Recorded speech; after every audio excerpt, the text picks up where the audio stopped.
Screen clear দেখা যাচ্ছে? হ্যাঁ স্যার দেখা জি যাচ্ছে। ভাইয়া। আচ্ছা ঠিক আছে, একটু অপেক্ষা করি, আর কয়েকজন আসুক, তারপর ক্লাস শুরু করবো।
মোটামুটি 5 জন চলে আসছে, তো আমি ক্লাস শুরু করে দিই।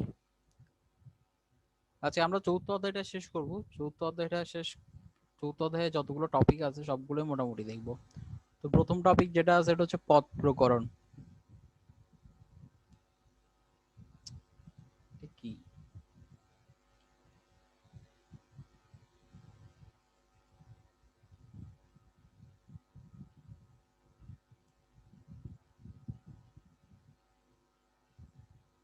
হুম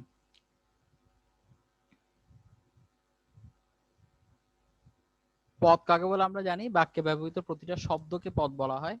এখন শব্দটির সাথে সাধারণত বিভক্তি যুক্ত থাকতে হয়। তাহলে পদ হওয়ার জন্য যে কোনো শব্দকে দুটো শর্ত পূরণ করতে হয়: এক, তাতে বিভক্তি যুক্ত থাকতে হয়; দুই হচ্ছে সেটা কোনো না কোনো বাক্যে ব্যবহৃত হতে হয়। বাক্যে যদি ব্যবহৃত হয় তখনই সে পদ। একা একা কখনো কোনো শব্দ পদ হতে পারে না, এই ব্যাপারটা মনে রাখবে। পদ হওয়ার যোগ্যতা থাকতে হবে শব্দের কি, তাকে একটা বাক্যে ব্যবহৃত হতে হবে।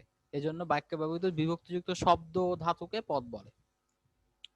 পদ প্রধানত দুই প্রকার আর মোট 5 প্রকার। এটা একটু মাথায় রাখবে। তোমাদের এমসিকিউতে যদি জিজ্ঞেস করে যে পদ প্রধানত কয় প্রকার, উত্তর হবে 2। আর যদি জিজ্ঞেস করে পদ মোট কয় প্রকার, তখন উত্তর হবে 5। ঠিক আছে? তো এই প্রধানত আর মোট শব্দ দুটোর দিকে খেয়াল রাখবে। প্রধানত বললে উত্তর হবে 2, মোট বললে 5। তো প্রধানত 2 প্রকার মানে সব্যয় পদ আর অব্যয় পদ। আর মোট 5 প্রকার মানে সব্যয় পদের যে 4 প্রকার আছে: বিশেষ্য, বিশেষণ, সর্বনাম, ক্রিয়া আর অব্যয় পদ। এই টোটাল মিলে সব্যয় পদের 4 প্রকার, আর অব্যয় পদ মিলে টোটাল মিলে হচ্ছে আমাদের 5 প্রকার। সব্যয় পদ কেন বলে এগুলোকে? এগুলোর পরিবর্তন হয়। সব্যয় পদগুলোর বাক্যে পরিবর্তন ঘটে। বিভিন্ন ধরনের পরিবর্তন ঘটতে পারে। শব্দটাকে আমরা বিভক্তি যুক্ত করে, তারপর সমাসবদ্ধ করে কিংবা সন্ধি করে শব্দগুলোর পরিবর্তন ঘটাতে পারি। কিন্তু অব্যয় পদগুলোর কোনো পরিবর্তন ঘটে না।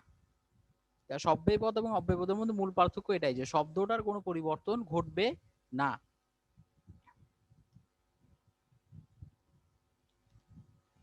তো পদ 5 প্রকার: বিশেষ্য, বিশেষণ, সর্বনাম, ক্রিয়া আর অব্যয় পদ। এরপর আছে বিশেষ্য পদ। আমরা সব ছোটবেলা থেকে জেনে আসছি বিশেষ্য পদ হচ্ছে যে কোনো কিছুর নাম। তোমাদের যেটা মনে রাখতে হবে সেটা হচ্ছে বিশেষ্য পদ কয় প্রকার। বিশেষ্য পদ 6 প্রকার। এই 6 প্রকারের নামগুলো একটু মনে রাখতে হবে: সংজ্ঞাবাচক, জ্ঞাতিবাচক, বস্তুবাচক, সমষ্টিবাচক, ভাববাচক, গুণবাচক। এর মধ্যে ভাববাচকটা ইম্পর্টেন্ট। ভাববাচকটা অনেকের মনে থাকে না। ভাববাচক বিশেষ্য, গুণবাচক বিশেষ্য, এই দুটো একটু মনে রাখতে হবে উদাহরণগুলো।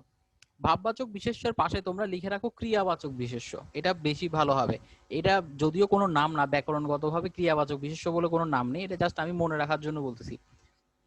ভাববাচক বিশেষ্যকে আমি বলতাম ক্রিয়াবাচক বিশেষ্য। ক্রিয়াবাচক কেন? যে কোনো কাজের নামকে এখানে ভাব বলা হয়। আমরা যদি উদাহরণগুলো দেখি, দেখো প্রথমে যেটা সংজ্ঞা বা নামবাচক বিশেষ্য আছে, এগুলো হচ্ছে যে কোনো কিছুর নাম। এখানে অর্থ থাকতেও পারে, নাও থাকতে পারে। নামের অর্থ থাকতেও পারে, নাও থাকতে পারে। যে কোনো কিছুর নাম, জায়গার নাম, ব্যক্তির নাম, বইয়ের নাম, যত কিছু আছে সব কিছুর নাম। এরপর জাতিবাচক বিশেষ্য মানে কোনো একটা জাতিকে বোঝানো। জাতি বলতে এখানে প্রাণীও হতে পারে, পদার্থও হতে পারে। যেমন ধরো মানুষ, গরু, পাখি, গাছ, পর্বত, নদী। এখানের মধ্যে মানুষ, গরু, পাখি, গাছ এগুলো হচ্ছে কি প্রাণীবাচক, প্রাণীদের মধ্যে জাতি, এগুলো মানুষ জাতি, গরু জাতি, পাখি জাতি, গাছ জাতি সবাইকে বোঝাচ্ছে। পর্বত, নদী এ দুটো হচ্ছে কি বস্তুবাচক জাতি। ঠিক আছে, পর্বত মানে পাহাড় গুলোকে বোঝানো হচ্ছে, আর নদী মানে তো নদী মানে তো নদী, কি না মানে আর কি বলবো। ইংরেজ মানে কিন্তু এখানে মানুষের একটা জাতি, অর্থাৎ ভাষাগতভাবে একটা জাতিকে বোঝানো হচ্ছে।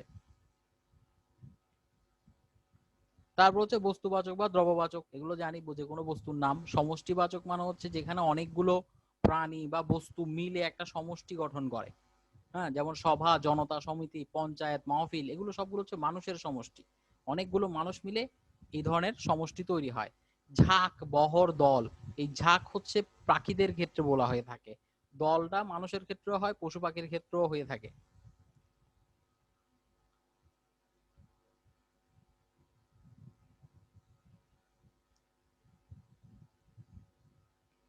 এরপর হচ্ছে ভাববাচক বিশেষ্য, যেটা ইম্পর্টেন্ট বললাম, যে বিশেষ্য পদে কোনো ক্রিয়ার ভাব বা কাজের ভাব প্রকাশিত হয় তাকে ভাববাচক বিশেষ্য বলে। অর্থাৎ যে কোনো কাজের নাম, কাজকে যদি আমরা বিশেষ্য হিসেবে প্রকাশ করি, তোমরা সাধারণত এটা ইংরেজিতে জিরান্ড হিসেবে পড়ে থাকো, ইংরেজিতে জিরান্ড হিসেবে যেটা পড়ে থাকো সেটাই হচ্ছে কি আমার ভাববাচক বিশেষ্য।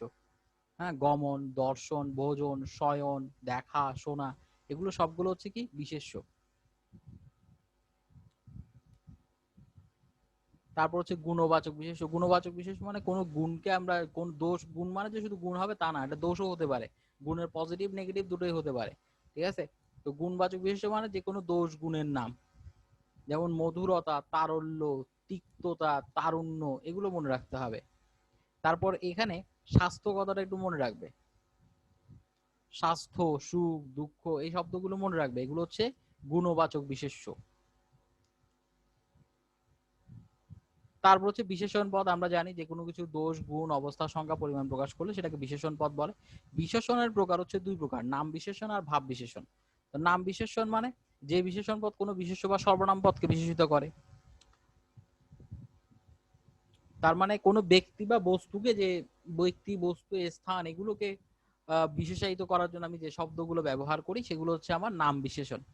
তো যে কোনো কিছু রূপ প্রকাশ করতে পারি, নীল আকাশ, সবুজ মাঠ, কালো মেঘ। গুণবাচক বলতে পারি চোখ, শ্লোক, দক্ষ কারিগর, ঠান্ডা হাওয়া। তো তোমাদের এখানের মধ্যে যেটা মনে রাখতে হবে সেটা হচ্ছে নির্দিষ্টতা জ্ঞাপক। হ্যাঁ, এই লোক, সেই ছেলে, 26শে মার্চ। এখানে খেয়াল করবে 26শে মার্চ যখন বলতেছি, এই 26শে শব্দটা হচ্ছে আমার বিশেষণ, এই 26শে শব্দটা হচ্ছে বিশেষণ এবং নির্দিষ্টতা জ্ঞাপক বিশেষণ। এটা নাম বিশেষণ বা বিশেষ্য বিশেষণ যেটাকে বলে। নাম বিশেষণ থাকতে পারে অপশনে, বিশেষ্য বিশেষণ থাকতে পারে। তোমরা এখানে অপশনে লিখে রাখবা নাম বিশেষণের পাশে বিশেষ্য বিশেষণ। এটা নাম বিশেষণ, বিশেষ্য বিশেষণ এবং এটা কি বোঝায়, নির্দিষ্টতা জ্ঞাপন করে। এখানে এই লোক, সেই ছেলে, এই, সেই এগুলো হচ্ছে বিশেষণ। তারপর হচ্ছে পরিমাণবাচক আর ক্রমবাচক, এই দুটো একটু মনে রাখবে। পরিমাণবাচক বা সংখ্যাবাচক, এই তিনটা, সংখ্যা, ক্রম, পরিমাণ। আমরা শব্দ পড়ার সময় কিছু পড়ে আসছিলাম, সংখ্যাবাচক শব্দ পড়ে আসছিলাম, ওখানে এই ধরনের শব্দ ছিল। পরিমাণবাচক মানে বিঘাটে এক জমি, 5 শতাংশ ভূমি, 1000 টনি জাহাজ, 1 কেজি চাল। এখানে এই 1 কেজি শব্দটা বিশেষণ, 2 কিলোমিটার শব্দগুলো বিশেষণ, বিঘাটে এক জমি, বিঘাটে একটা বিশেষণ। এগুলো একটু মনে রাখতে হবে। সাধারণত রূপবাচক, গুণবাচক এগুলো তুমি দেখলে বুঝতে পারবে, অপশনে চিনতে পারবে, কিন্তু যখন তোমাকে সংখ্যাবাচক, ক্রমবাচক, পরিমাণবাচক দিবে তুমি একটু আটকে যাবে। কারণ সংখ্যাবাচক দেখো হাজার লোক, হাজার লোক দিয়ে কিন্তু পরিমাণ বোঝাচ্ছে, তো স্বাভাবিকভাবে তুমি ওখানে গিয়ে একটু ভুল করতে পারো। আর নির্দিষ্টতা জ্ঞাপকটা অবশ্যই অবশ্যই মনে রাখতে হবে।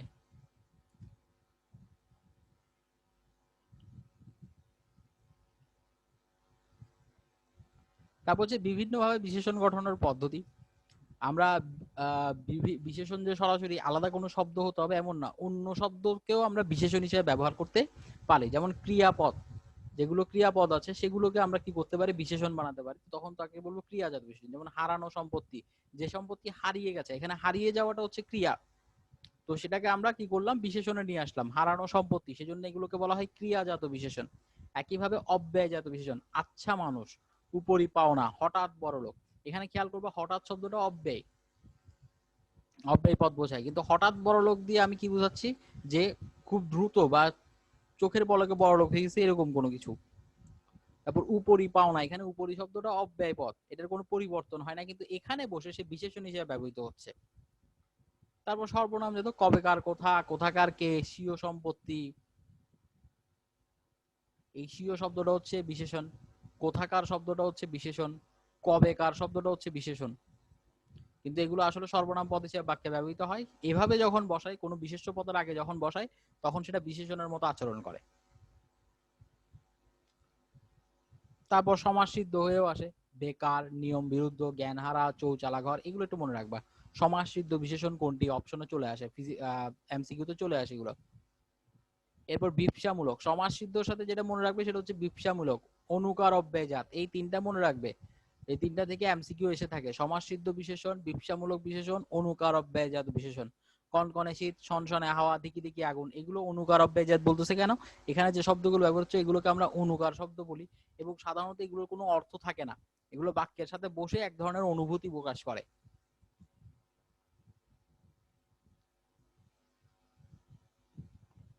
তারপর হচ্ছে কৃদন্ত, কৃদন্ত পদ থেকে যে বিশেষণ সৃষ্টি হয়, এটা ততটা ইম্পর্টেন্ট না, কৃদন্ত, দয়দান্ত এগুলো তেমন ইম্পর্টেন্ট না, উপরে যেগুলো বলছি এগুলো মনে রাখতে হবে।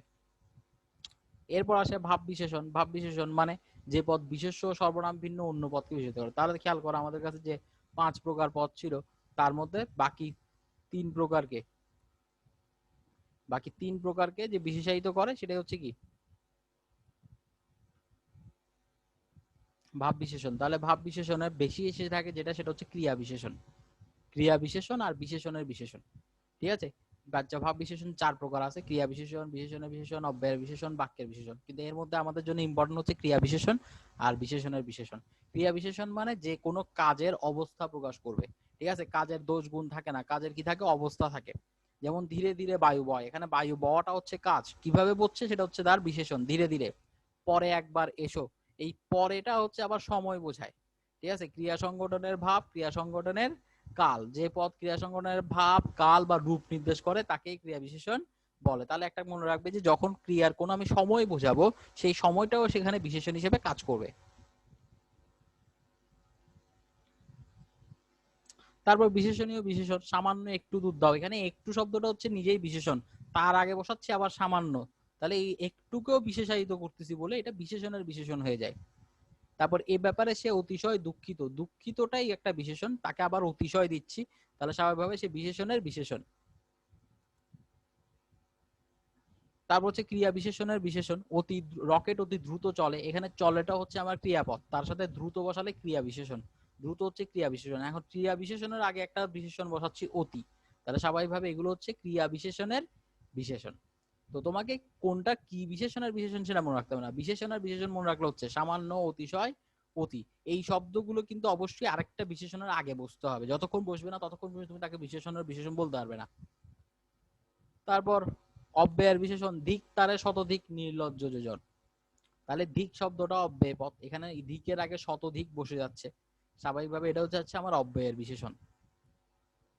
তারপর কখনো কখনো একটা বিশেষণ পদ কি করতে পারে, পুরো একটা বাক্যকে বিশেষায়িত করতে পারে, তখন আমরা তাকে বাক্যের বিশেষণ বলি। দুর্ভাগ্যক্রমে দেশ আবার নানা সমস্যা জালে আবদ্ধ হয়ে পড়েছে, তাহলে এই পুরো লাইনটাকে বিশেষায়িত করতেছে কি এই একটা শব্দ, দুর্ভাগ্যক্রমে। তারপর বাস্তবিক হয়ে আজ আমাদের কঠিন পরিশ্রমের প্রয়োজন, এই দুটো উদাহরণ মনে রাখলে হবে।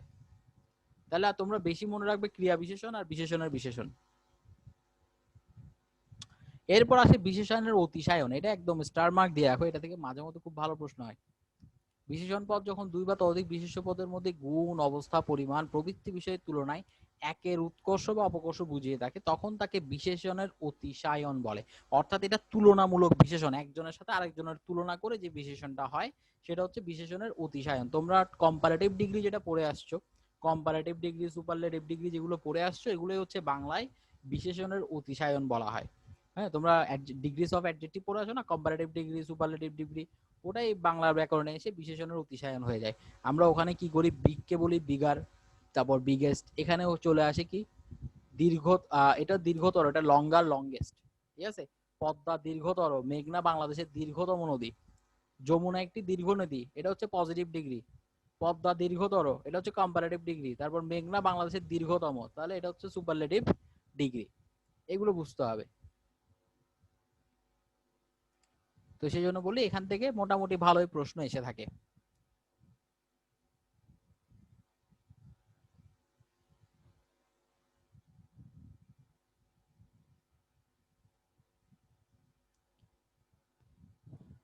এরপর হচ্ছে বাংলা শব্দের অতিশায়ন। বাংলা শব্দের অতিশায়ন দুইয়ের মধ্যে চাইতে, চেয়ে, হইতে, হতে, অপেক্ষা থেকে বেশি শব্দ ব্যবহৃত হয়। বাংলা শব্দের অতিশায়ন আসলে এটা বলার দরকার নেই, এগুলো লাগবে না। বাংলা শব্দের বহুমধ্য অতিশায়ন এই জিনিসটা লাগবে না আমাদের, এই অপশনটা তোমরা পুরো বাদ দিতে পারো। ঠিক আছে, বাংলা শব্দের অতিশায়ন এগুলো একটু বাদ দিতে পারো। তবে এখানে যে তুলনা সেটা শুধু মনে রাখতে হবে, ওই চেয়ে থেকে দিয়ে যদি কোনো তুলনা করে, তুলনা থাকলেই বুঝবে এখানে অতিশায়ন ঘটতেছে।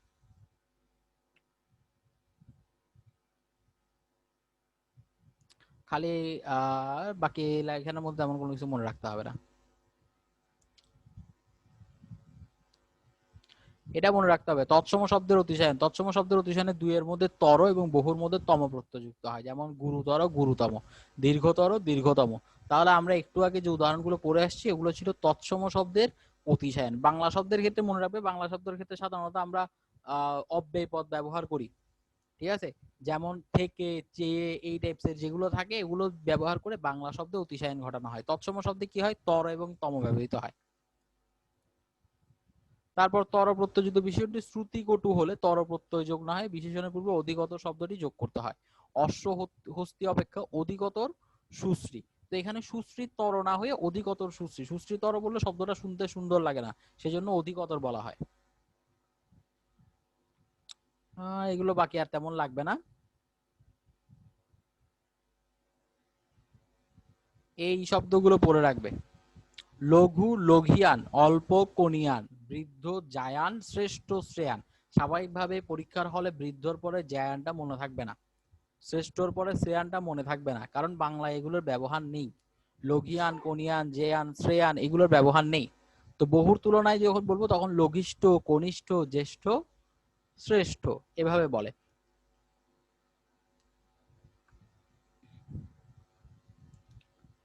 তিন ভাইয়ের মধ্যে রহিমি জ্যেষ্ঠ, করিম কনিষ্ঠ। সংখ্যাগুলো লঘিষ্ঠ সাধারণ গুণিতক বের করো। তাহলে রহিমি জ্যেষ্ঠ মানে রহিম সবার চেয়ে বড়, আর করিম কনিষ্ঠ মানে করিম সবার চেয়ে ছোট। যেহেতু এখানে দুইয়ের মধ্যে তুলনা হচ্ছে না, তিনের মধ্যে তুলনা হচ্ছে, দুইয়ের বেশির মধ্যে তুলনা হলেই কি হবে, জ্যেষ্ঠ, কনিষ্ঠ এই টাইপের শব্দগুলো ব্যবহৃত হবে। আর শুধু দুইয়ের মধ্যে তুলনা হলে এদের ব্যবহার হয়, যদিও বাংলায় আমরা দুইয়ের মধ্যে তুলনা এগুলো করি না। দুইয়ের মধ্যে আমরা সাধারণত ওই থেকে, চেয়ে এগুলো বলি।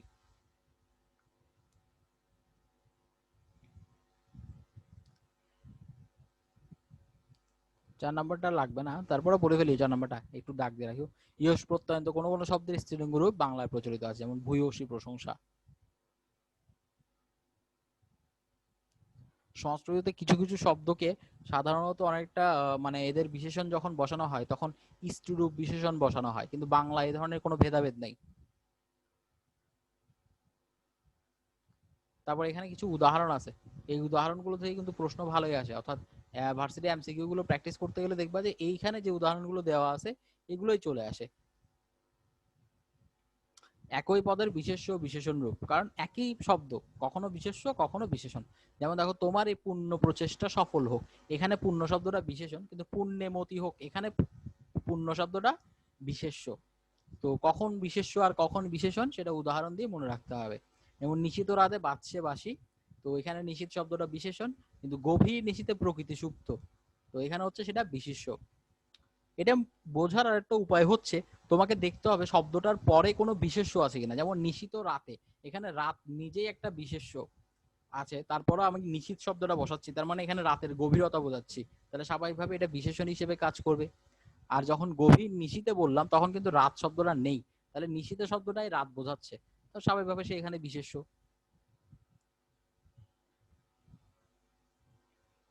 তারপর দেখো, শীতকালে কুয়াশা পড়ে, এখানে শীতকাল মানে সময় বোঝাচ্ছে, সময় বোঝালেই বিশেষণ।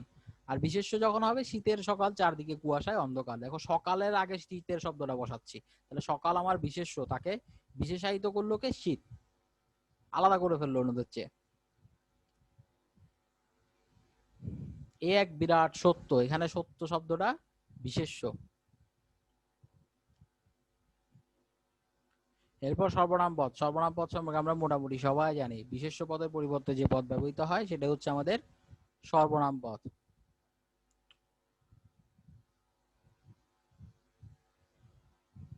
সর্বনামের শ্রেণীবিভাগ বলে সর্বনামের ওইরকম প্রধান কত কয়টা করে ভাগ করা হয় না। সাধারণত সর্বনাম যেহেতু বিশেষ্য পদের পরিবর্তে বসে, আমরা অল্প কিছু সর্বনাম দিয়েই সবকিছুর কাজ শেষ করতে চাই। যেমন ব্যক্তিবাচক, পুরুষবাচক ক্ষেত্রে আমি, আমরা, তুমি, তোমরা, সে, তারা, তাহারা দিয়ে শেষ। এরা, ও, ওরা, এগুলো বাংলায় আমরা খুব কম ব্যবহার করি। তারপর হচ্ছে আত্মবাচক, নিজেকে বোঝানোর জন্য স্বয়ং, নিজে, খোদ, আপনি। সামীপ্যবাচক এই, এরা, ইহারা, ইনি। দূরত্ববাচক ওই, ওসব। সাকুল্যবাচক সব, সকল, সমুদয়, তাবৎ। তো এখান থেকে প্রশ্ন কিরকম হয়, তোমাকে প্রশ্ন জিজ্ঞেস করবে নিচের কোনটি সংযোগ জ্ঞাপন সর্বনাম, এগুলো 4টা অপশন দেওয়া থাকবে। তো সংযোগ জ্ঞাপক সর্বনাম হচ্ছে কি, যে, যিনি, যারা, যাহারা। তো অপশনের মধ্যে যেটা পাবে সেটা। তো অনির্দিষ্টতা জ্ঞাপক সর্বনাম কোনটি, কোনো, কেহ, কেউ, কিছু। এখানে তোমাদের মনে রাখতে হবে সামীপ্যবাচক, অনির্দিষ্টতা জ্ঞাপক। তারপর হচ্ছে প্রশ্নবাচক, ব্যতিহারিক। এগুলো মনে রাখতে হবে যে কোনগুলো কোন সর্বনাম পদ। তারপর দেখো এখানে মোট 10 প্রকার দিছে। এই 10 প্রকারের বাইরে যে নাই তা না, 10 প্রকারের বাইরে আছে, কিন্তু আপাতত তোমাদের জন্য এই 10 প্রকার।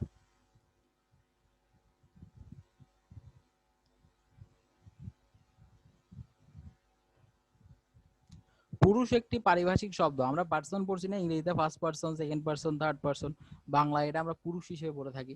বিশেষ্য, সর্বনাম ও ক্রিয়াপদের পুরুষ আছে, কিন্তু বিশেষণ ও অব্যয়ের পুরুষ নেই। তো পুরুষ 3 প্রকার, উত্তম, মধ্যম, আর হচ্ছে নাম পুরুষ। উত্তম পুরুষ মানে হচ্ছে নিজে, আমি, আমরা, আমাদের, এগুলো যা আছে এগুলো সব উত্তম পুরুষ। মধ্যম পুরুষ হচ্ছে তুমি, তোমরা, তোমাদের, এগুলো। আর নাম পুরুষ মানে হচ্ছে থার্ড পার্সন, মানে আমি, তুমি বাদে বাকি যারা আছে সবাই নাম পুরুষ। তাহলে বলতে পারো যে সমস্ত বিশেষ্য শব্দই নাম পুরুষ। এখানে এটা মনে রাখবে, সমস্ত বিশেষ্য শব্দই নাম পুরুষ। অনেক সময় এমসিকিউ তো আসে নিচের কোনটি নাম পুরুষ। নাম পুরুষ বলে দেখা যায় 3টা থাকে তোমার সর্বনাম, একটা থাকে বিশেষ্য পদ, কারো নাম দিয়ে রাখলো বা কোনো কিছুর নাম দিয়ে রাখলো, তখন মনে রাখতে হবে ওই বিশেষ্য শব্দটাই তোমার জন্য নাম পুরুষ হয়ে যাবে।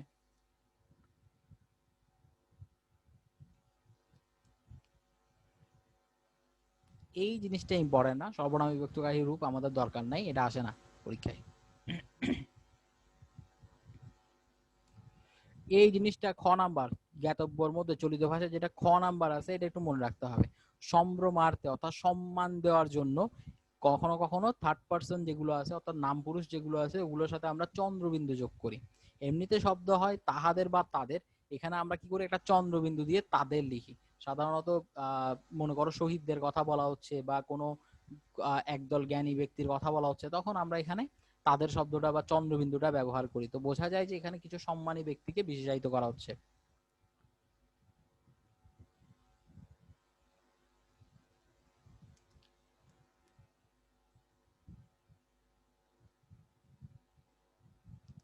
এখানে এটা লাগবে না, বাকিগুলো লাগবে না, আমাদের শুধু খটা লাগবে। আর কটাও পড়বে, তুচ্ছাতে তাহা স্থানে তা, যাহা স্থানে যা হয়। মেইন ইম্পর্টেন্ট হচ্ছে খ নাম্বারটা, এটা থেকে প্রশ্ন আসে, তো এটা জানলে হবে।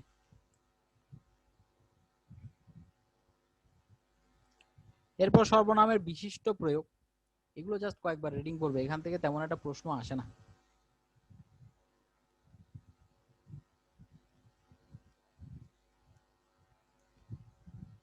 এরপর হচ্ছে অব্যয় পদ। অব্যয় মানে ন ব্যয়, যার ব্যয় বা পরিবর্তন হয় না, তাই হচ্ছে অব্যয় পদ।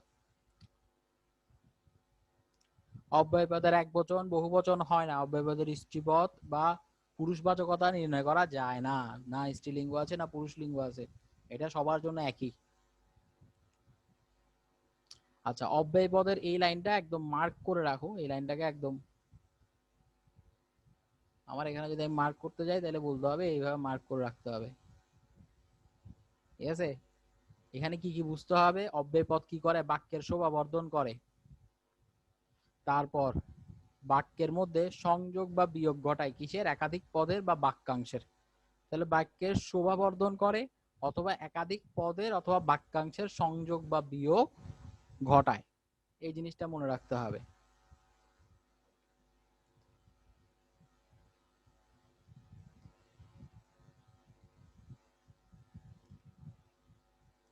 বাংলা ভাষায় 3 প্রকার শব্দ, অব্যয় শব্দ রয়েছে, বাংলা অব্যয়, তৎসম অব্যয়, বিদেশি অব্যয়। বাংলা অব্যয় শব্দ কোনগুলো, আর, আবার, হনে। তৎসম মধ্যে যদি, যথা, সহসা, হঠাৎ। বিদেশি শব্দের মধ্যে আলবৎ, বহুত, খুব, সাবাস, খাসা, মাইরি, মারহাবা ইত্যাদি। এর মধ্যে তোমরা বিদেশি গুলো মনে রাখলে হবে, সংস্কৃত অনেক বেশি, এগুলো অত মনে রাখতে হয় না।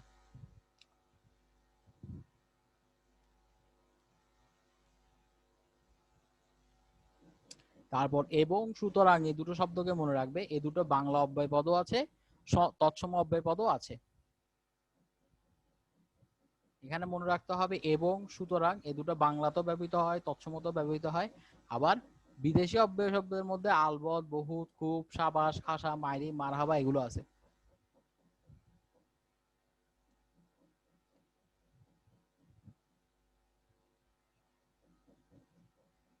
তারপর এখানে 2 নম্বর যেটা আছে দেখো, আনন্দ, দুঃখ, প্রশাসক একই শব্দের দুইবার প্রয়োগ, এটা কিন্তু অব্যয় শব্দ।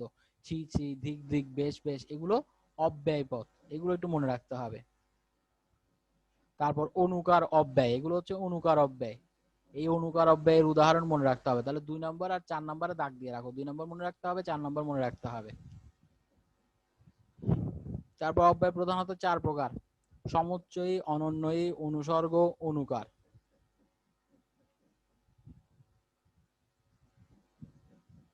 সমুচ্চয়ী অব্যয়কে আবার 3 ভাগে ভাগ করে, অনুসর্গকে 2 ভাগে ভাগ করা হয়। তাহলে সমুচ্চয় অব্যয়ের কাজটা মনে রাখবে। এখানে অব্যয়গুলোর নামের সাথে কাজ মনে রাখলে হবে, তোমার সংজ্ঞা ওইভাবে পুরো লাইন মনে রাখার দরকার নেই। তোমার মাথায় রাখতে হবে সমুচ্চয় অব্যয় কি করে, পদের সংযোজন, বিয়োজন বা সংকোচন ঘটায়।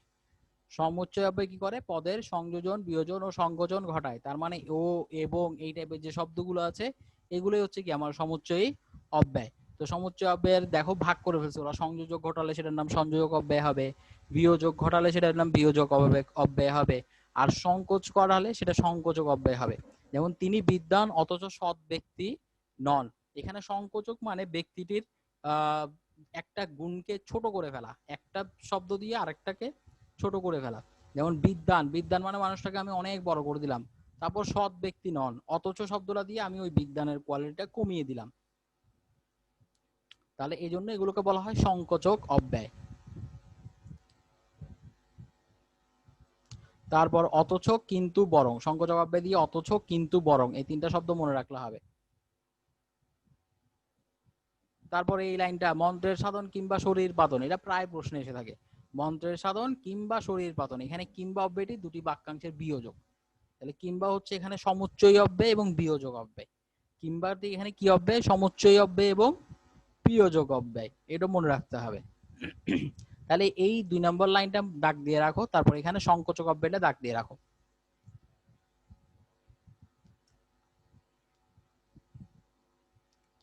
তারপর আসে অনুগামী সমুচ্চয়ী অব্যয়, সে যে যদিও কোনো প্রবৃত্তি কয়েকটি শব্দ সংযোগ অব্যয়ের কাজ করে থাকে তাই তাদের অনুগামী সমুচ্চয়ী অব্যয় বলে। এটা তেমন লাগবে না।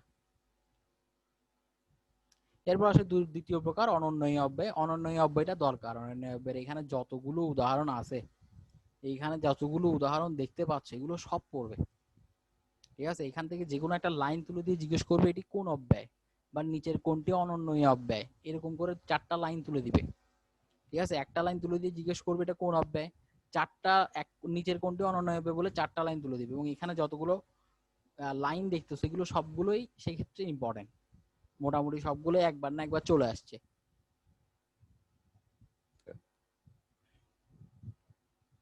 আর অনেক সময় হয় কি, পদ প্রকারের ক্ষেত্রে তোমাকে পদ দিয়ে যে প্রশ্ন দিবে তা না। এই লাইনটা মনে করো, ছি ছি তুমি এত নীচ, এই লাইনটা দিয়ে বলবে যে এখানে ছি ছি দ্বারা কি বোঝানো হচ্ছে। তো 4টা অপশন থাকবে, লজ্জা, ঘৃণা, বিরক্তি, এরকম। তো তোমার কাছে অপশন থাকবে কি, ঘৃণা এবং বিরক্তি। তো স্বাভাবিকভাবে এই ধরনের উদাহরণগুলো পড়ার সময় এই অর্থগুলো জাস্ট একবার মাথায় রাখবে যে কোনটা কি। এগুলো অনেকটাই আমাদের নিজেরাই জানি আমরা। আলবত যখন বলতেছি তখন আমি সম্মতিই বোঝাচ্ছি। তারপর মনে করো ছি ছি দিয়ে যে ঘৃণা বোঝায় সেটা আমরা জানি। সম্ভাবনার ক্ষেত্রে পাছে শব্দটা লোকে কিছু বলে, তা পাছে শব্দটা সম্ভাবনা বোঝায়, এতটুকু মনে রাখতে হয়।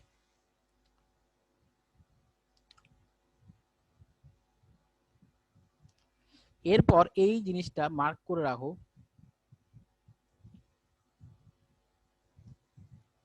এটা একদম পুরো মার্ক। বাক্যালঙ্কার অব্যয়, কয়েকটি অব্যয় শব্দ নিরর্থক ভাবে ব্যবহৃত হয়ে বাক্যের শোভা বর্ধন করে, এদেরকে বাক্যালঙ্কার অব্যয় বলে। ঠিক আছে, এটার কোনো অর্থ নাই, জাস্ট সব বাক্যটার সৌন্দর্য বৃদ্ধি করে। কত না হারানো স্মৃতি জাগে আজও মনে, এখানে কত না শব্দটার কোনো দরকার ছিল না, হারানো স্মৃতি জাগে আজও মনে বললেই হতো। কতটা দিয়ে আমরা কি করলাম, বাক্যটার মধ্যে একটু সৌন্দর্য বৃদ্ধি করলাম। তারপর আসছে কি, হাইরে ভাগ্য হাইরে লজ্জা, কোথায় সভা কোথায় সজ্জা। তাহলে এখানে হাইরে হাইরে শব্দগুলোর আদতে কোনো অর্থ নেই, জাস্ট বাক্যটাকে সুন্দর করতেছি। তাহলে বাক্যালঙ্কার অব্যয় এগুলো চিনে রাখতে হবে, এই দুটো উদাহরণ মনে রাখলেই হবে। ঠিক আছে।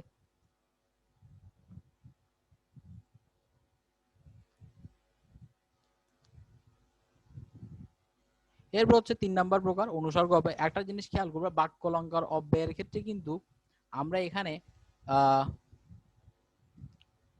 এই যে অনন্যই অব্যয়টাকে বাক্যালঙ্কার অব্যয়ের মধ্যে, অর্থাৎ বাক্যালঙ্কার অব্যয়টাকে অনন্যই অব্যয়ের মধ্যে ধরবো। যদি এটা একটু বাইরে চলে আসছে, এটা এখান থেকে হবে, অর্থাৎ নিয়টা এখান থেকে হবে। এই অনন্যই অব্যয়ের অনেকগুলো ধরনের মধ্যে একটা হচ্ছে বাক্যালঙ্কার অব্যয়। তারপর হচ্ছে অনুসর্গ অব্যয়, যে সকল অব্যয় শব্দ বিশেষ্য সর্বনাম পদের বিভক্তির ন্যায় বসে কারক বাচকতা প্রকাশ করে তাদের অনুসর্গ অব্যয় বলে। তাহলে তোমাকে জাস্ট মনে রাখতে হবে অনুসর্গ অব্যয় কি করে, কারক বাচকতা প্রকাশ করে। অনুসর্গ অব্যয় কি করে, কারক বাচকতা প্রকাশ করে। ওকে দিয়ে কাজ হবে না, এটা হচ্ছে দিয়ে শব্দটা হচ্ছে অনুসর্গ অব্যয়। আমরা যখন অনুসর্গ পড়বো, এই টপিকের শেষে আছে, আর চ্যাপ্টার মানে এই অধ্যায়ের শেষেই আছে, এই অধ্যায়ের শেষে অনুসর্গ শব্দটা আছে, অনুসর্গের মধ্যে দেখবা অনুসর্গের মধ্যে দিয়েটা আছে। তো আসলে অনুসর্গ যখন অব্যয় পদ হিসেবে কাজ করে তখন সেটাকে অনুসর্গ অব্যয় বলে, এতটুকু মনে রাখলে হবে। আর অনুসর্গ অব্যয়কে পদান্বয়ী অব্যয় নামেও পরিচিত, এটা মাথায় রাখতে হবে। তারপর অনুসর্গ অব্যয় দুই প্রকার, বিভক্তি সূচক আর বিভক্তি রূপে। তারপর হচ্ছে আমাদের 4 নাম্বার লাস্ট অনুকার অব্যয়। অনুকার অব্যয় মানে হচ্ছে জাস্ট বিভিন্ন জিনিসের শব্দ, হ্যাঁ, যে সকল অব্যয় অব্যক্ত রব শব্দ বা ধ্বনির অনুকরণে গঠিত হয় সেগুলোকে অনুকার বা ধন্যাত্মক অব্যয় বলে। এই ধন্যাত্মক শব্দটা একটু মনে রাখবে। অনুকার অব্যয় বলি কি ধন্যাত্মক অব্যয় বলি, আমি কি বুঝাচ্ছি, যে কোনো কিছুর শব্দ, মেঘের গর্জন গুড় গুড়, সিংহের গর্জন গড় গড়, ঘোড়ার ডাক চিহি চিহি, কাকের ডাক কা কুহু কুহু, চুরির শব্দ টুংটাং। এখানের মধ্যে ঘোড়ার ডাকটা মনে রাখবে, বাকি সব এমনিতে তোমাদের মাথায় থাকবে, শুধু ঘোড়ার ডাকটা মনে রাখলে হবে। অনেকে এটাকে ইঁদুরের ডাক হিসেবে চিহ্নিত করে, সেই জন্য ঘোড়ার ডাক হিসেবে চিহি চিহি মনে রাখবে। তারপর অনুভূতিমূলক অব্যয় অনুকার অব্যয় শ্রেণীভুক্ত, এগুলো অনুকার অব্যয়ের সংজ্ঞা হিসেবে উদাহরণ হিসেবে জানবে। ঝাঁ ঝা, খা খা, কচকট, কটকট, এগুলো যদিও কোনো কিছুর শব্দ বোঝায় না, এগুলো হচ্ছে কি কিছু ভাব বোঝায়। যেমন আহ ধরো ছমছম, ছমছম মানে পরিবেশে একটা আমরা বলি না গা ছমছমে ভাব, গা ছমছমে মানে গায়ে শিহরণ দেয়, এই টাইপের একটা ভাব। তারপর চকচক করা মানে চোখে আলো এসে ঝিকিমিকি মতো লাগা, এই জিনিসটাকে আমরা চকচক করা বলি। এগুলো মনে রাখতে হবে যে এগুলো হচ্ছে কি আমার অনুকার অব্যয়। অনুকার অব্যয়।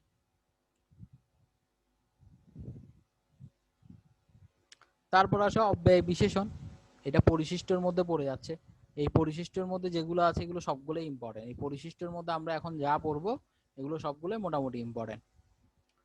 অব্যয় বিশেষণ কি, কতগুলো অব্যয় বাক্যে ব্যবহৃত হলে নাম বিশেষণ, ক্রিয়া বিশেষণ, বিশেষণের বিশেষণ অর্থবাচকতা প্রকাশ করে থাকে, এদের অব্যয় বিশেষণ বলে। অর্থাৎ এগুলো অব্যয় পদ কিন্তু বিশেষণের মতো অর্থ প্রকাশ করে, যেটা আমরা বিশেষণ পদের ক্ষেত্রে পড়ে আসছি। এরপর হচ্ছে নিত্য সম্বন্ধীয় অব্যয়, কতগুলো যুগ্ম শব্দ পরস্পরের উপর নির্ভরশীল, সেগুলো নিত্য সম্বন্ধীয় অব্যয় রূপে পরিচিত, এটা তো মার্ক করে রাখো। ঘ নাম্বারটাও মার্ক করে রাখো। যথা তথা, যত তত, যখন তখন, এগুলো হচ্ছে নিত্য সম্বন্ধীয় অব্যয়। তারপর ত প্রত্যয়ন্ত অব্যয়, এটা তেমন ইম্পর্টেন্ট না, এখানে আমাদের এটা ইম্পর্টেন্ট, খ নাম্বারটা ইম্পর্টেন্ট।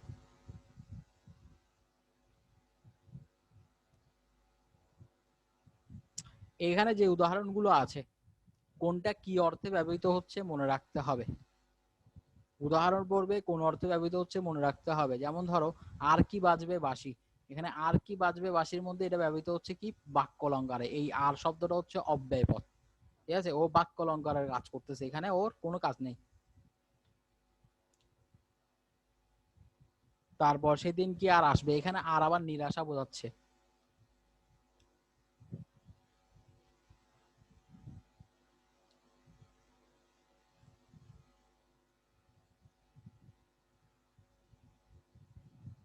ছেলে তো নয় যেন নুনির পুতুল, এখানে যেনটা অব্যয় পদ, এই যেন অব্যয় পদ এবং সে ব্যঙ্গ প্রকাশ করতেছে। এই উদাহরণগুলো মনে রাখতে হবে। তাহলে পদ প্রকরণের মধ্যে এতটুকুই। এই পদ প্রকরণ খুব মোটামুটি সহজ একটা টপিক, জাস্ট মনে রাখতে হয়। তুমি যদি 10-12 রিডিং পড়ো, কিছু না মুখস্থ করবে না, জাস্ট 10 বার টানা রিডিং পড়ে যাবে, তাহলে তোমার বাকি সব এমনিতে মনে থাকবে। এরপরে দ্বিতীয় পরিচ্ছেদ হচ্ছে ক্রিয়াপদ, অর্থাৎ ইংরেজিতে ভার্ব যেমন আলাদা করে পড়তে হয়, বাংলায়ও ক্রিয়াপদ আলাদা করে পড়তে হয়। তো ক্রিয়াপদ মানে যে পদ দ্বারা কোনো কিছু করা বোঝায়। তারপর ক্রিয়াপদের গঠন, এটা আমরা অলরেডি পড়ে আসছি, ক্রিয়ামূল বা ধাতুর সঙ্গে ক্রিয়া বিভক্তি যুক্ত হয়ে কি হয়, ক্রিয়াপদ গঠিত হয়।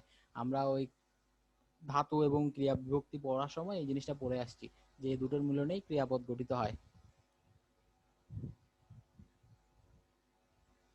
অনুক্ত ক্রিয়াপদ, এমনিতে সবসময় মনে রাখবে ইংরেজিতে এই জিনিসটা আমরা শুরু থেকে শিখে আসি যে ভার্ব ছাড়া কখনো কোনো সেন্টেন্স হতে পারে না। হ্যাঁ, ইংরেজিতে সবসময় বলা হয় যে শুধু একটা ভার্ব একটা সেন্টেন্স হতে পারে। যদি আমি বলি যে ওয়াক, ওয়াক অর্থ হাঁটো, কাউকে বললাম ওয়াক, তাকে হাঁটতে বলতেছি, তাহলে ওয়াক একটা ভার্ব, এটা দিয়ে আমি একটা সেন্টেন্স বানিয়ে ফেলতে পারতেছি। তো বাংলায়ও এই ব্যাপারটা আছে, বাংলায়ও ক্রিয়াপদ ছাড়া কখনো কোনো সব বাক্য হতে পারে না। কিন্তু অনেকগুলো কথা আমরা ক্রিয়াপদকে উজ্জ্ব রেখে বলি। যেমন ধরো হয়, হন, হই, এই টাইপের যে ক্রিয়াপদগুলো আছে এগুলো আমরা বাদ দিই। ইনি আমার ভাই, এখানে আসলে হবে ইনি আমার ভাই হন, তো হনটা আমরা বলি না। আজ প্রচন্ড গরম, তাহলে আজ প্রচন্ড গরম অনুভূত হচ্ছে, এটা আমরা বলি না। তারপর তোমার মা কেমন, তো তোমার মা কেমন আছেনের জায়গায় আছেনটা বলি না। তো হ এবং আছো এই ধাতু ক্রিয়ার্থ ক্রিয়াপদ গুলো মোটামুটি আমরা উজ্জ্ব রাখি। তো এগুলোকে অনুক্ত ক্রিয়াপদ বলে, যেগুলোকে উজ্জ্ব রাখি সেগুলোকে বলা হয় অনুক্ত ক্রিয়াপদ। তারপর ক্রিয়ার প্রকারভেদ, ক্রিয়ার প্রকারভেদের মধ্যে কিসের ভিত্তিতে ভাগ করতেছো সেটা ইম্পর্টেন্ট। ভাব প্রকাশের দিক দিয়ে ক্রিয়াপদ হচ্ছে দুই প্রকার, সমাপিকা আর অসমাপিকা। এখানে এটা ইম্পর্টেন্ট, মনে রাখতে হবে যে কিসের ভিত্তিতে ভাগ করতেছো। ভাব প্রকাশের দিক দিয়ে বললে দুই প্রকার, সমাপিকা, অসমাপিকা।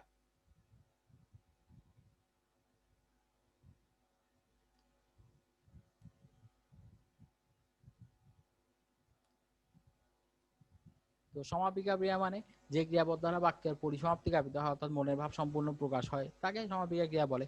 আর অসমাপিকা ক্রিয়া মানে যেটা দ্বারা বাক্যের পরিসমাপ্তি ঘটে না, আরো কিছু বাকি থাকে। যেমন প্রভাতে সূর্য উঠলে, উঠলে কথাটা বলেই তুমি শেষ করছো। তুমি যদি প্রভাতে সূর্য উঠে বলতা তাহলে এটা সমাপিকা ক্রিয়া হইতো। যেহেতু উঠলে বললো তার মানে আরো কিছু কথা থেকে যায়।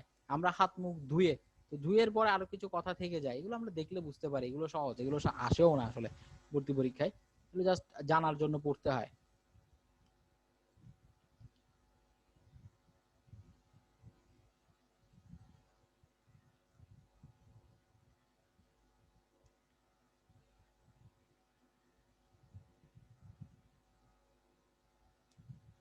তাহলে ভাব প্রকাশের পর এমনিতে যদি অন্য দিক দিয়ে ক্রিয়াপদ দেখি, তাহলে ক্রিয়াপদ হচ্ছে 6 প্রকার: অকর্মক, সকর্মক, দ্বিকর্মক, প্রযোজক, যৌগিক, মিশ্র ক্রিয়া। এখানের মধ্যে অকর্মক, সকর্মক, দ্বিকর্মক, প্রয়োজক, এগুলো সবগুলোর উদাহরণগুলো ইম্পর্টেন্ট। ক্রিয়াপদ থেকে বাংলা ব্যাকরণের, তুমি যদি বাংলা এমন কোনো পরীক্ষা দাও যেখানে বাংলায় মিনিমাম 20 মার্ক প্রশ্ন হবে, ক্রিয়াপদ থেকে একটা প্রশ্ন সেখানে থাকবেই। তো সকর্মক ক্রিয়া, অকর্মক ক্রিয়া মানে আমরা বুঝতে পারি যে ক্রিয়ার কর্মপদ আছে তাই সকর্মক, আর যেটার কর্মপদ নেই সেটা অকর্মক ক্রিয়া। যেমন মেয়েটি হাসে, এই হাঁসের জন্য আমার আর কোনো অবজেক্টের দরকার পড়তেছে না, কোনো কর্মপদের দরকার পড়তেছে না, বা কর্মকারকের দরকার পড়তেছে না, কর্মপদ না, কর্মকারকের দরকার পড়তেছে না। তো এই জন্য এটাকে বলা হয় অকর্মক ক্রিয়া। ঠিক আছে। আর সকর্মক ক্রিয়া কখন? যখন বাবা আমাকে একটি কলম কিনে দিয়েছেন, তাহলে বাবা আমাকে দিয়েছেন বললে হচ্ছে না, কি দিয়েছেন সেটা উল্লেখ করতে হচ্ছে। তো সেজন্য এটাকে বলা হয় সকর্মক ক্রিয়া। তারপর দ্বিকর্মক ক্রিয়া মানে যে ক্রিয়ার দুটি কর্মপদ থাকে। তো দ্বিকর্ম ক্রিয়ার বস্তুবাচক কর্মপদটিকে মুখ্য বা প্রধান এবং ব্যক্তিবাচক কর্মটি গৌণ কর্ম বলে। এই লাইনটা ইম্পর্টেন্ট, সবসময় মনে রাখবা। তোমার কর্মকারক দুটোর মধ্যে যেটা প্রাণহীন বস্তুবাচক ওটা মেইন, আর যেটা প্রাণ আছে ব্যক্তিবাচক সেটা হচ্ছে গৌণ কর্ম। এটা আমরা যখন ইয়াতে পড়তে যাই, ভয়েস চেঞ্জ পড়তে যাই, ওখানেও থাকে ভয়েস চেঞ্জে যখন ডাবল অবজেক্ট থাকে তখন জিজ্ঞেস করা হয় কোন অবজেক্টটাকে আমি সাবজেক্ট বানাবো। তখন আমরা জানি যে আমাদের যে বস্তুবাচক অবজেক্টটা থাকে সেটাকে আমাদের পরবর্তী সাবজেক্ট বানাতে হয় ভয়েস চেঞ্জের সময়, অর্থাৎ ওটাই মেইন। তো বাংলা ব্যাকরণের ক্ষেত্রে তুমি এটা মনে রাখবে যে যখন দুটো কর্ম থাকবে তার মধ্যে যেটা বস্তুবাচক সেটাই মুখ্য কর্ম, আর যেটা ব্যক্তিবাচক হবে সেটাই গৌণ কর্ম। যেমন বাবা আমাকে একটি কলম দিয়ে দিয়েছেন, এখানে দুটো কর্ম আছে, একটা আমাকে আর একটা হচ্ছে কলম, তাহলে কলমটা হচ্ছে আমার প্রধান কর্ম বা মুখ্য কর্ম। এরপর হচ্ছে সমধাতুজ কর্ম, বাক্যের ক্রিয়া ও কর্মপদ একই ধাতু থেকে গঠিত হলে এই কর্মপদকে সমধাতুজ কর্ম বলে। এই লাইনটা ইম্পর্টেন্ট, মনে রাখো, মনে রাখবে ক্রিয়া কর্ম দুটোই একই ধাতু থেকে উৎপন্ন, একই ধাতু থেকে উৎপন্ন। কোন দুটো পদ? ক্রিয়াপদ, কর্মপদ, ক্রিয়াপদ, কর্মপদ দুটো একই ধাতু থেকে উৎপন্ন হলে তখন সমধাতুজ কর্ম বলে। যেমন আর কত খেলা খেলবে, এখানে খেলবে শব্দটা ক্রিয়াপদ, আর তার সাথে কর্ম যেটা আছে সেটাও খেলা। তাহলে এরা হচ্ছে সমধাতুজ কর্ম। মোট কথা হচ্ছে একই শব্দ যদি দুইবার দেখো তাহলে বুঝবে কি একবার সে বিশেষ্য হিসেবে আসে, আরেকবার সে ক্রিয়া হিসেবে আসে, একবার বিশেষ্য হিসেবে আছে, আরেকবার ক্রিয়া হিসেবে আসে। এরকম যদি দেখো তখন বলে দিবা এটা সমধাতুজ কর্ম। যেমন এমন সুখের মরণ কে মরতে পারে, মরণ আছে আবার মরতে পারেও আছে। বেশ এক ঘুম ঘুমিয়েছি, তাহলে ঘুমও আছে ঘুমিয়েছিও আছে। মায়া কান্না কেঁদো না, তাহলে মায়া কান্নাও আছে আবার কেঁদোনাও আছে। তো দেখবা যে একই শব্দ ক্রিয়াপদ হিসেবেও আছে বিশেষ্য হিসেবেও আছে, তখন বুঝবে যে ওখানে ক্রিয়াপদটা হচ্ছে আমাদের সমধাতুজ কর্ম, সরি বিশেষ্য পদটা হচ্ছে আমাদের সমধাতুজ কর্ম। তারপর অনেক সকর্ম ক্রিয়ার অকর্মক রূপ। আমি চোখে দেখি না, আকাশের চাঁদ দেখি না। অকর্মক যখন হচ্ছে তখন কি দেখি না সেটা বলতেছি না, জাস্ট চোখে দেখি না বলতেছি। আর সকর্মক যখন কি দেখি না সেটাও বলে দিচ্ছি। এটা তেমন ইম্পর্টেন্ট না, সকর্ম ক্রিয়া অকর্মক রূপ আসে না আমাদের, এটাই ইম্পর্টেন্ট। সমধাতুজ কর্মের উদাহরণ প্রায় আসে। তারপর হচ্ছে প্রযোজক ক্রিয়া। যে ক্রিয়া একজনের প্রয়োজন বা চালনায় অন্য কর্তৃক অনুষ্ঠিত হয় সেই ক্রিয়াকে প্রযোজক ক্রিয়া বলে। মোট কথা হচ্ছে প্যাসিভ ভয়েসে তুমি যে ভার্বটা বসাও সেটাই হচ্ছে কি প্রযোজক ক্রিয়া। যেমন মা শিশুকে চাঁদ দেখাচ্ছেন, তাহলে এখানে মা দেখতেছেন সেটা বলতেছে না, শিশুকে দেখাচ্ছেন। তারপর খোকাকে কাঁদিও না, সাপুরে সাপ খেলায়। এটা তোমরা ভয়েস চেঞ্জের সময় 3 নম্বর প্রকারের একটা ধরনের ভয়েস চেঞ্জ হয়, মনে আছে সেটা?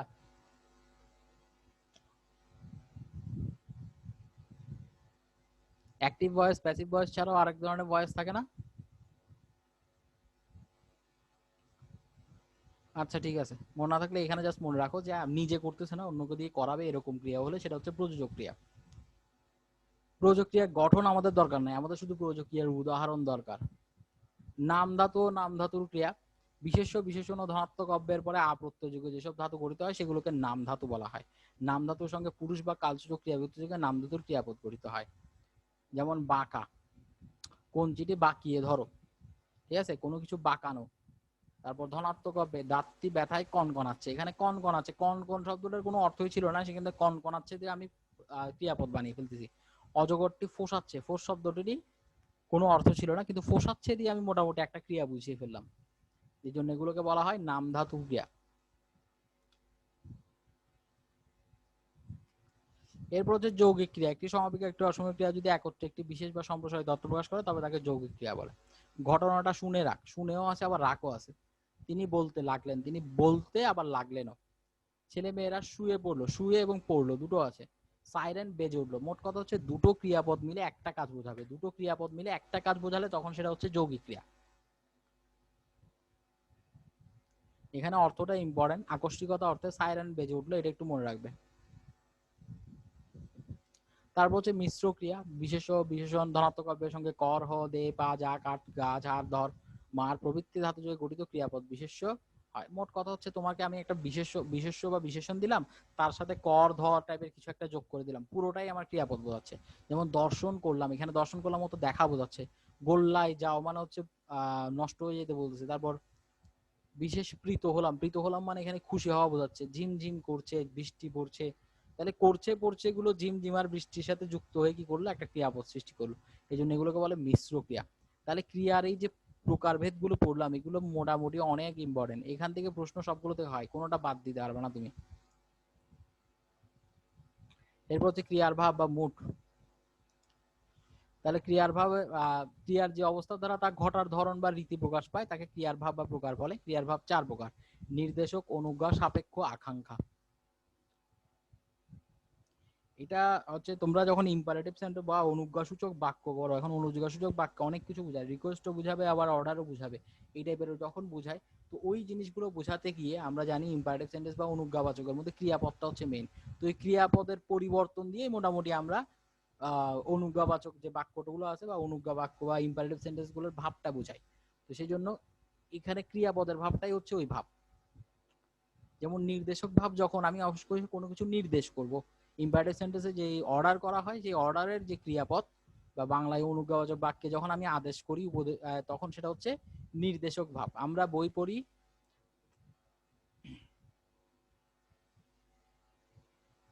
আচ্ছা না আমার ভুলে গেছে, সরি সরি, নর্মাল সেন্টেন্স যেগুলো আছে অ্যাসার্টিভ সেন্টেন্সের মতো যেগুলো আছে ওগুলোকে নির্দেশক ভাব বলে। আমরা বই পড়ি, তারা বাড়ি যাবে, এগুলো হচ্ছে অ্যাসার্টিভ সেন্টেন্সের মধ্যে সাধারণ কথাবার্তার জন্য আমি যে ক্রিয়াপদ ব্যবহার করতেছি, এখানে ক্রিয়াপদের নির্দেশক ভাব বোঝায়।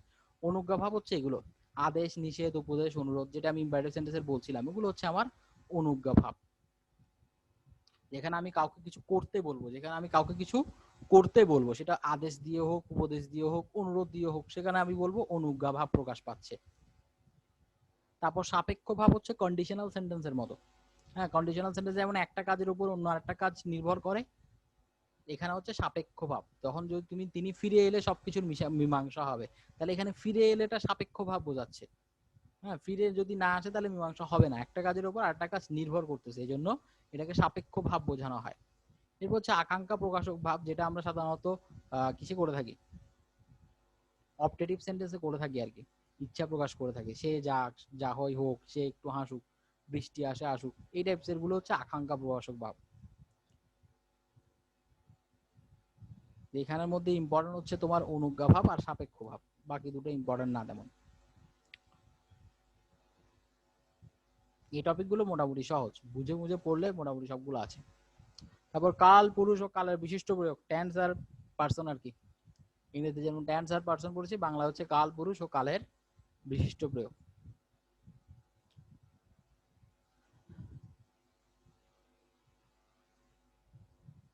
তাহলে ক্রিয়া মানে কাজ কখন হচ্ছে সেই সময়টা প্রকাশ যেভাবে পাই সেটা হচ্ছে ক্রিয়ার কাল। ক্রিয়ার কাল তিন প্রকার, বর্তমান, অতীত, ভবিষ্যৎকাল।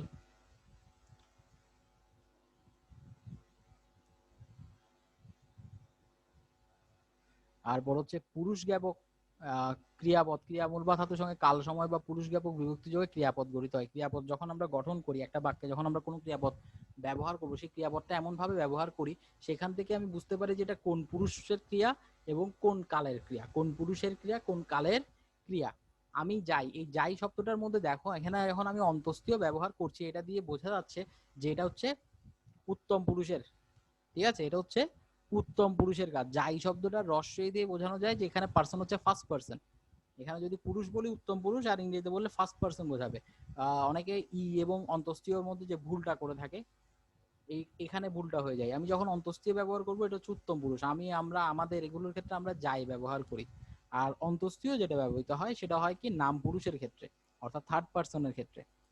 আর যাও শব্দটা বসানো হয় কি তুমির ক্ষেত্রে। তারপর আপনি যান, সে যায়, এই দেখো যান, যায়, এগুলো হচ্ছে কি নাম পুরুষের ক্ষেত্রে। তারপর বচনভেদে ক্রিয়ারূপের কোনো পার্থক্য হয় না এক্ষেত্রে।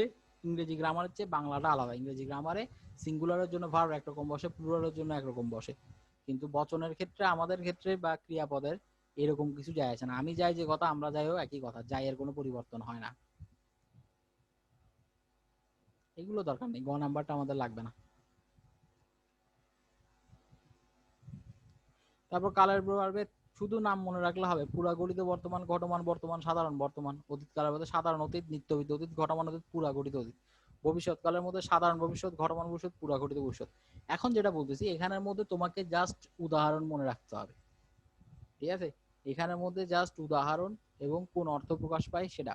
কে জানে দেশে আবার সুদিন আসবে কিনা, কে জানে দেশে আবার সুদিন আসবে কিনা, এই বাক্যটা দিয়ে যখন জিজ্ঞেস করবে কোন কাল বোঝাচ্ছে, তখন কিন্তু আসবে কিনা দেখে ভবিষ্যৎকাল বসিয়ে দিবে সবাই।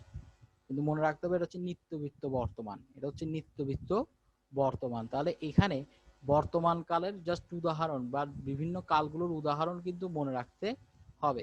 তারপর দেখো বাবরের মৃত্যুর পর হুমায়ুন দিল্লির সিংহাসনে আরোহণ করেন, করেছিলেন কিন্তু আসে নাই, এসেছে কি আরোহণ করেন। তাহলে স্বাভাবিকভাবে যদিও এটা ইতিহাস বোঝাচ্ছে, এটা কিন্তু নিত্যবৃত্ত বর্তমান কাল, ঐতিহাসিক বর্তমান বোঝানো হয়। যে আমি হিস্ট্রি বলতেছি ঠিক আছে, কিন্তু পাস্ট টেন্সে বলতেছি না, আমি বলতেছি প্রেজেন্ট টেন্সে।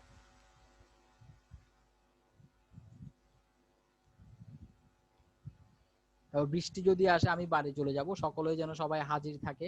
বিপদ যখন আসে তখন এমনি করেই আসে, এটা তো তাও বোঝা যায়, সকলে যেন সবাই হাজির থাকে, এই জায়গায় অনেকে এটাকে মনে করে ভবিষ্যৎকাল, এটাকেও মনে রাখতে হবে, এটা হচ্ছে বর্তমান কাল।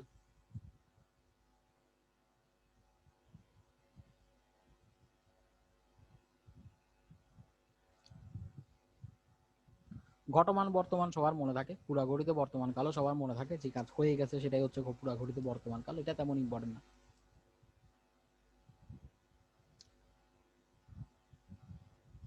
এটা দেখো, ভবিষ্যৎ সম্ভাবনা হতে চিন্তা করো না কালোই আসছি, এই উদাহরণে কিন্তু আসছি শব্দটা গিয়ে আর কি বোঝায়, ঘটমান বর্তমান বোঝায়, অর্থাৎ কন্টিনিউয়াস টেন্স বোঝায়। ঠিক আছে, তো এই জন্য এটা একটু মনে রাখবে।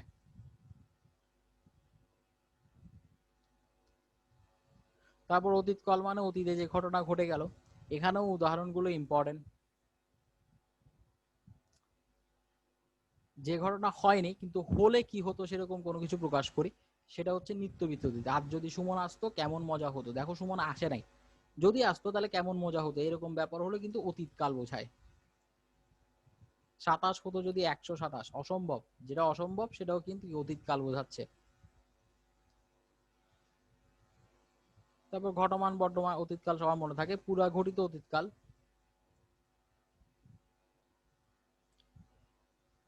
এগুলো মোটামুটি বলা যায়।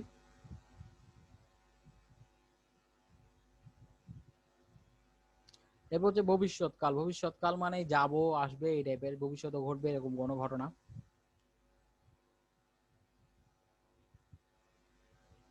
এটা দেখো, ভাবলাম তিনি এখন বাড়ি গিয়ে থাকবেন, এই ভাবলামের মধ্যে থাকবেন শব্দটা এখানে ভবিষ্যৎকাল বোঝায়। তারপর তোমরা হয়তো বিশ্বনবী পড়ে থাকবে, পড়ে থাকবে বলতে আমি এখানে আগে পড়েছিল এরকম সম্ভাবনা বোঝাচ্ছি, কিন্তু তারপরও লাইনটা হচ্ছে কিসে, ভবিষ্যৎকালে।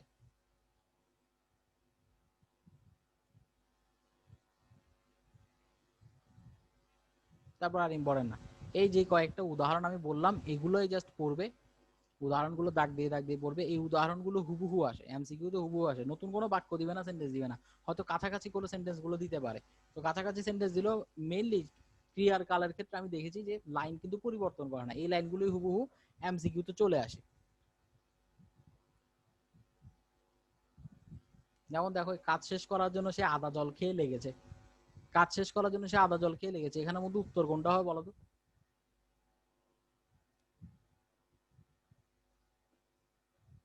বলতে পারবে?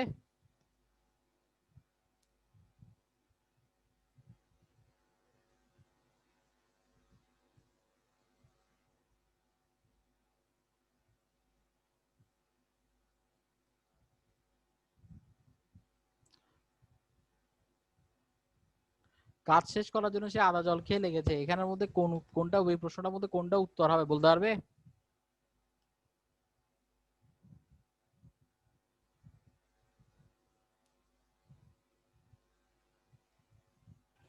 বর্তমান বর্তমান। হ্যাঁ, এটার উত্তর হবে ঘটমান বর্তমান, খেয়ে লেগেছে মানে সে লেগেই আছে, এখনো লেগে আছে, তাহলে সেটা উত্তর হবে ঘটমান বর্তমান।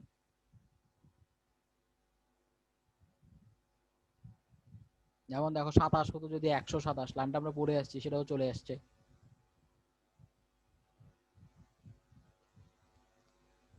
তারপর 30 লক্ষ শহীদের রক্তে বাংলাদেশ স্বাধীন হয়েছে, বাক্যটি কোন কালের, এটা হবে পুরা ঘটিত বর্তমান, স্বাধীন হয়েছে মানে এখনো স্বাধীন আছে, সেজন্য এটা পুরা ঘটিত বর্তমান।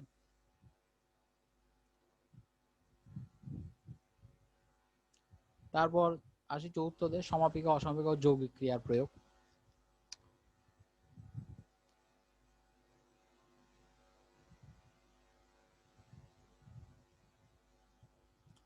সমাপিকা ক্রিয়ার গঠন, সমাপিকা ক্রিয়া সকর্মক, অকর্মক ও দ্বিকর্মক হতে পারে, ধাতুর সঙ্গে বর্তমান অতীত ভবিষ্যৎকালে বিভক্তি যুক্ত হয়ে সমাপিকা ক্রিয়া গঠিত হয়।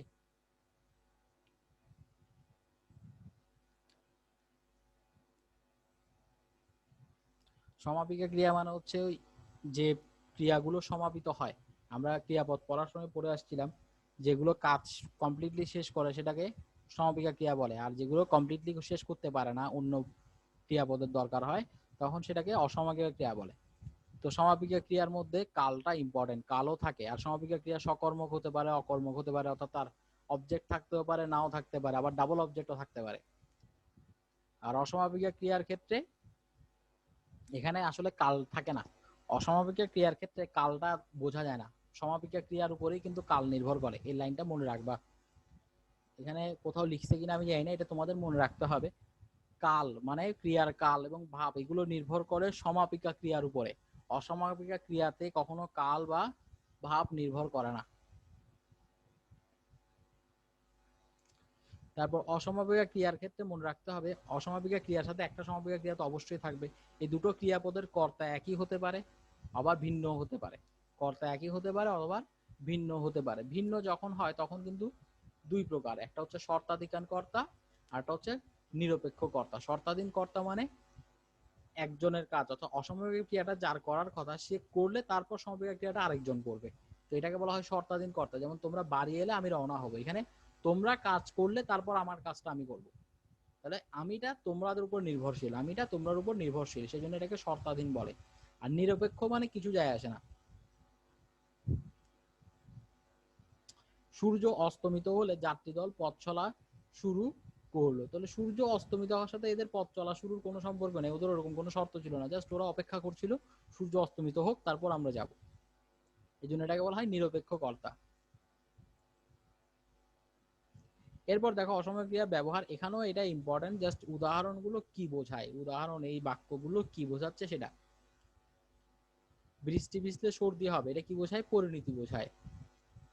জন্মিলে মরিতে হবে, অমরকে কেউ থাকাবে, এটা দার্শনিক সত্য প্রকাশে ব্যবহৃত হয়।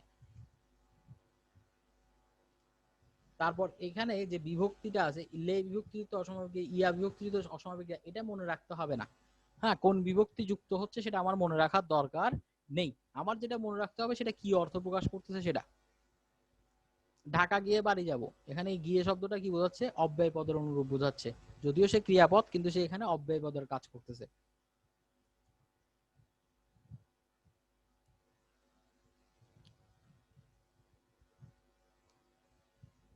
ব্যাস এতটুকু। এরপর আছে যৌগিক ক্রিয়া। যৌগিক ক্রিয়ার গঠন মধ্যে হচ্ছে কি অসময় ক্রিয়ার পরে যা, পর, দেখ, লাগ। যৌগিক ক্রিয়া তো বললাম যে দুটো ভার্ব একসাথে বসে একটা কাজ বোঝাবে, দুটো ভার্ব একসাথে বসে একটা কাজ বোঝাবে। থেমে গেল, বৃষ্টি থেমে গেল, তাহলে থেমেও একটা ক্রিয়াপদ, গেল একটা ক্রিয়াপদ, দুটো মিলে একটাই কথা বোঝাচ্ছে। গায়ক গেয়ে যাচ্ছেন, তাহলে গেয়ে একটা ক্রিয়াপদ আবার যাচ্ছেন একটা ক্রিয়াপদ, দুটো মিলেই কিন্তু একটা কাজ বোঝাচ্ছে। এখানেও একই ব্যাপার, এখানে কোনটা কি ধাতু দিয়ে গঠিত তোমার মনে রাখতে হবে না, তোমাকে মনে রাখতে হবে কোনটা কি অর্থ প্রকাশ করছে। গায়ক গেয়ে যাচ্ছেন, এটা অবিরাম অর্থে প্রকাশ করা হয়। তারপর চা জুড়িয়ে যাচ্ছে, এটা ক্রমশ অর্থে প্রকাশ করা হয়। তারপর এখনই তুফান এসে পড়বে, এটা আকস্মিকতা অর্থ। কথাটা ছড়িয়ে পড়ছে, এটা ব্যাপ্তি অর্থে।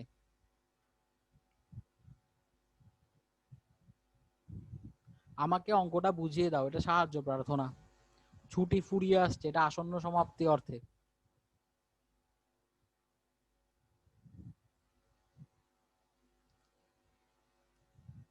ব্যাস এতটুকু, এখানে জাস্ট উদাহরণগুলো পড়বা কোনটা কোন অর্থ। আবারও বলতেছি, ধাতুগুলো আমাদের মনে রাখার দরকার নেই, এখান থেকে প্রশ্ন হয় না, ধাতু থেকে প্রশ্ন হয় না, জাস্ট লাইনটা দিয়ে জিজ্ঞেস করে। লাইনটা দিবে, জিজ্ঞেস করবে এটা যৌগিক ক্রিয়া কিনা বা নিচের ঠিক কোন ধরনের ক্রিয়া, অথবা কোনটা কি অর্থ প্রকাশ করে, এতটুকু মনে রাখতে হয়।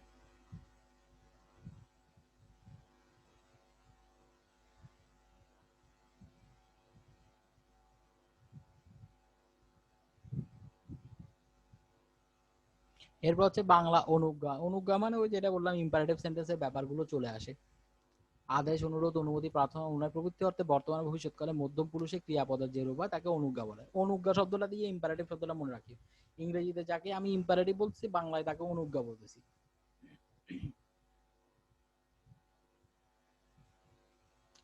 এখানে এক নম্বর নিয়মগুলো যেগুলো দেওয়া আছে, মধ্যম পুরুষের তুচ্ছাত্মক বা ঘনিষ্ঠাত্মক সর্বনামের অনুজ্ঞায় ক্রিয়াপদে কোনো বিভক্তি যোগ হয় না, তুচ্ছার্থে কোনো বিভক্তি যোগ হয় না, এটা মনে রাখিও। যেমন তুই বই পড়, তোরা বই পড়, এই পর শব্দের সাথে কিন্তু আমি কোনো বিভক্তি যুক্ত করতেছি না।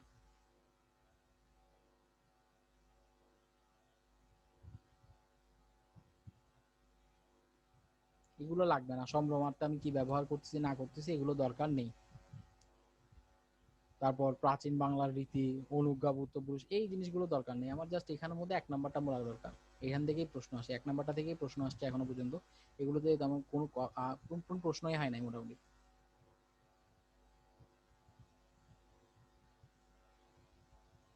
এগুলো থেকে প্রশ্ন হয় না, এই বক্স গুলো দরকার নেই আমাদের, এগুলো লাগবে না, এগুলোও লাগবে না।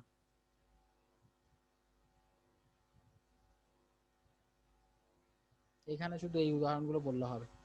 আবারও সে একই রকম, পাতিষ্ণে শিলাতলে পদ্ম পাতা, এখানে এটা কি বোঝাচ্ছে? উপদেশ বোঝাচ্ছে। তারপর মর পাপিষ্ঠ, অভিশাপ বোঝাচ্ছে।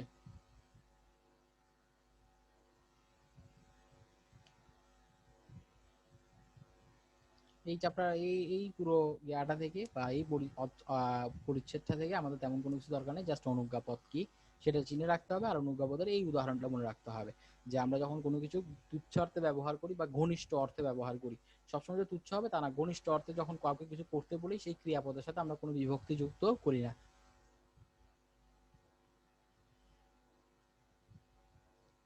তারপর হচ্ছে ক্রিয়া বিভক্তি, সাধু চলিত।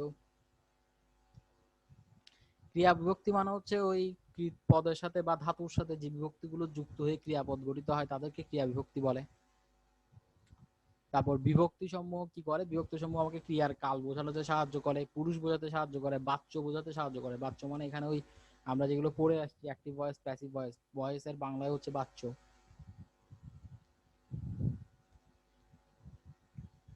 এখানে এগুলো তেমন ইম্পর্টেন্ট না, এগুলো লাগবে না,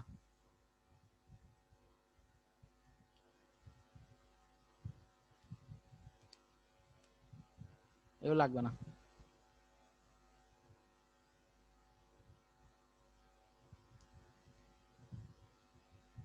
এই পরিচ্ছেদটা বাদ দিতে পারো, এই পরিচ্ছেদের দরকার নেই,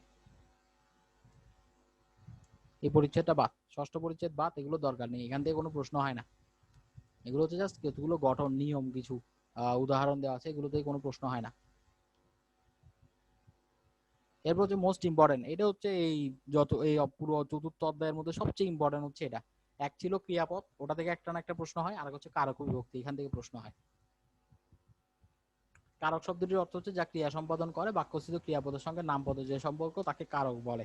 এই জিনিসটা অনেকেই ভুল করে, ঠিক আছে।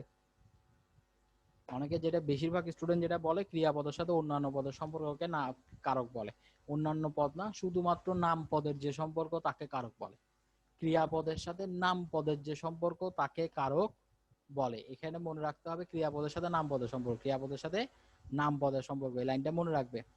তারপর কারক কয় প্রকার, আমাদের সবার মুখস্থ আছে 6 প্রকার: কর্তৃ, কর্ম, করণ, সম্প্রদান, অবদান, অধিকরণ।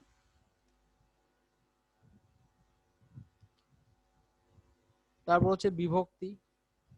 বাক্যস্থ একটি শব্দের সঙ্গে অন্য শব্দের অন্বয় সাধনের জন্য যে শব্দের সঙ্গে যে সকল বর্ণ যুক্ত হয় তাদের বিভক্তি বলে। অন্বয় মানে হচ্ছে মিল, একটা শব্দ বসালাম তারপর একটা শব্দ বসালাম, শব্দগুলোর মধ্যে তুমি কোনো পরিবর্তন না ঘটাও বা এক্সট্রা কোনো কিছু যোগ না করো, তাহলে শব্দগুলো একটার সাথে একটা কোনো সম্পর্ক আছে বলে মনে হবে না।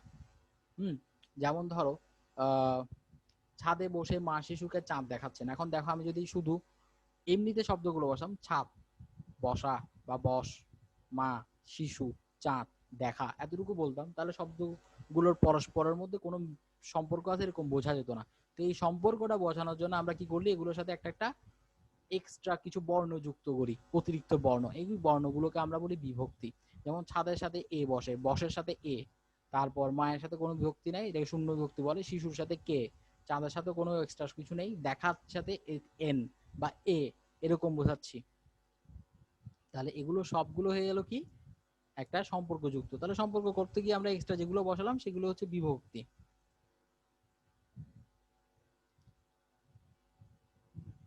তাহলে কোথাও যদি কোনো শব্দে বিভক্তি না দেখো এবং দেখো যে কোনো এক্সট্রা কোনো কিছু যোগ করলাম না কিন্তু তারপর শব্দটা বাক্যে খুব সুন্দরভাবে ব্যবহৃত হচ্ছে, তাহলে বুঝতে হবে ওই জায়গায় শূন্য বিভক্তি আছে। বিভক্তি 7 প্রকার: প্রথমা, দ্বিতীয়া, তৃতীয়া, চতুর্থী, পঞ্চমী, ষষ্ঠী ও সপ্তমী। প্রথমা বিভক্তিকে শূন্য বিভক্তি বলে। প্রথমা বিভক্তি বলি কি শূন্য বিভক্তি বলি, কথা একই, শূন্য, অ, এ, তে, এতে। তারপর বহু বচনের ক্ষেত্রে রা, এরা, গুলি, গুলো, গণ। তারপর দ্বিতীয়ার ক্ষেত্রে কে, রে, এটা মনে রাখলে হয়, কে, রে, এ, রে, এই দুটো মনে রাখলে হয়, এই দুটোই বেশি ব্যবহৃত হয়। মাঝে মধ্যে তে বিভক্তিটা দ্বিতীয়া বোঝায়, মাঝে মধ্যে তে বিভক্তিটা দ্বিতীয়া বোঝায়, এটা খুব রেয়ার। তে বিভক্তি দ্বিতীয়া বোঝাবে, এটা খুব রেয়ার। কে, রে, এ, রে, সাধারণত এই চারটা, কে, রে, এ, রে, এটাই দ্বিতীয়া বোঝায়। তারপর তৃতীয়ার মধ্যে হচ্ছে দ্বারা, দিয়া, কর্তৃক, এই তিনটাকেই মনে রাখবো। এই অ, এ, তে দেখতেছো, এগুলো তৃতীয়া বোঝায় খুবই কম, তো আমাদের ওগুলো নিয়ে টেনশন করতে হবে না, আমরা দ্বারা দিয়ে কর্তৃক দিয়ে বুঝে নিব। চতুর্থীটা হচ্ছে হুবহু দ্বিতীয়ার মতো, দ্বিতীয় বিভক্তিটা চতুর্থীর মধ্যে বসে যায়। তারপর হচ্ছে পঞ্চমী, হইত থেকে চেয়ে।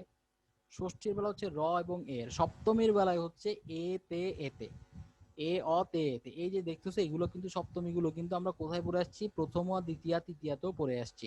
তো কখনো যদি বাক্যে এগুলোর ব্যবহার দেখো নিশ্চিন্তে মনে সপ্তমী দাগাবে, ঠিক আছে। প্রথম, দ্বিতীয়া, তৃতীয় এগুলোর ব্যবহার খুবই রেয়ার, তের ক্ষেত্রে, এতের ক্ষেত্রে এগুলো খুব রেয়ার। হ্যাঁ বলো।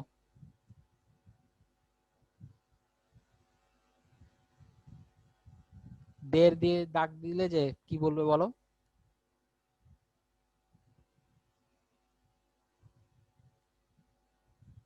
হয়ে গেছে আর কি।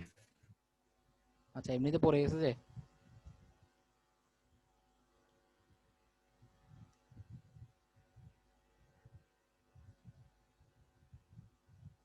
এখানে স্টার যেটা বোঝায়, স্টার দিয়ে সাধারণত এখানে কোনো কিছুর নাম বসাতে হয়, ঠিক আছে?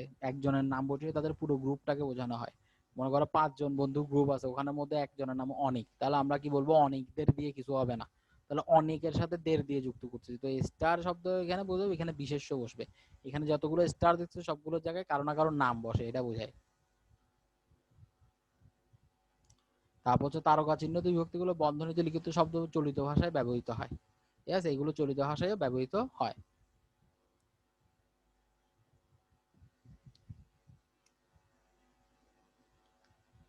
তারপর বিভক্তি যোগের নিয়ম, অপ্রাণী বা ইতর প্রাণীবাচক শব্দের বহু বচনে রা যুক্ত হয় না, গুলিগুলো যুক্ত হয়। এই নিয়মগুলো ইম্পর্টেন্ট, এই বিভক্তি যোগের যে নিয়মগুলো এখন পড়বো এগুলো ইম্পর্টেন্ট, এখান থেকে প্রশ্ন হয়। মনে রাখবে, বস্তু বা অপ্রাণী মানে বস্তুবাচক, আর ইতর প্রাণী মানে ইঁদুর বেড়ালের মতো ছোট ছোট যে প্রাণীগুলো আছে তাদেরকে সাধারণত আমরা ইতর প্রাণী বলি। তো এদের বেলায় আমরা রা যুক্ত, আমরা বিড়ালেরা বলি না, আমরা বিড়ালগুলো বলি, ঠিক আছে? বাক্সগুলি বলি, বাক্স রা বলি না, রা সাধারণত প্রাণীবাচকের সাথে বসে। তারপর অপ্রাণীবাচক শব্দের উত্তর কে বা রে বিভক্তি হয় না, শূন্য বিভক্তি হয়, ঠিক আছে? কে বা রে এগুলো আমরা অপ্রাণী বা বস্তুবাচকের ক্ষেত্রে ব্যবহার করি না। কলমকে দাও, কলম রে দাও, এই টাইপের কিছু বলি না। তারপর স্বরান্ত শব্দের উত্তরে বিভক্তির রূপ হয় অ বা এ। স্বরান্ত মানে যে শব্দটা সব শেষটা হচ্ছে স্বরধ্বনি দিয়ে, ঠিক আছে? যেমন ধরো মা, এখানে আ দিয়ে শেষ হচ্ছে, তার সাথে এই বিভক্তি হয়ে মায়ে হয়ে গেল। ঘোড়া, তাহলে এখানে আ দিয়ে শেষ হচ্ছে, এর সাথে এই যুক্ত হয়ে ঘোড়ায় হয়ে গেল। একইভাবে পানি, তার সাথে তে যুক্ত হয়ে পানিতে হয়ে গেল। দেখো পানিটা ই দিয়ে শেষ হচ্ছে না, ই এর সাথে তে যুক্ত হয়ে পানিতে হয়ে গেল।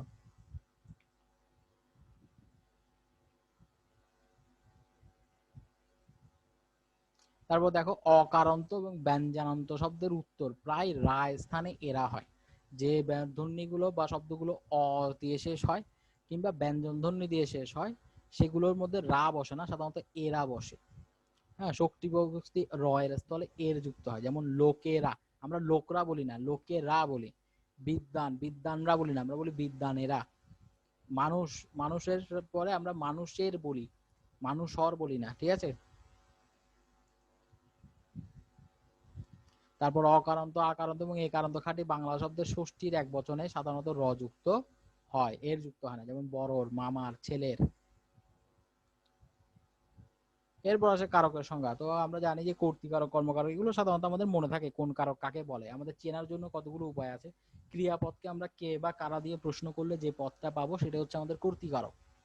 ক্রিয়াপদকে কে বা কারা, অর্থাৎ যে কাজটা দেওয়া থাকবে বাক্যের মধ্যে, যেটা কাজ থাকবে সেই কাজকে প্রশ্ন করবে কে করলো, কারা করলো, কে করলো, কারা করলো, এটা প্রশ্ন করলে যে উত্তর যাওয়া হবে সেটা হচ্ছে আমাদের কর্তৃকারক। মেয়েরা ফুল তোলে, কারা ফুল তোলে?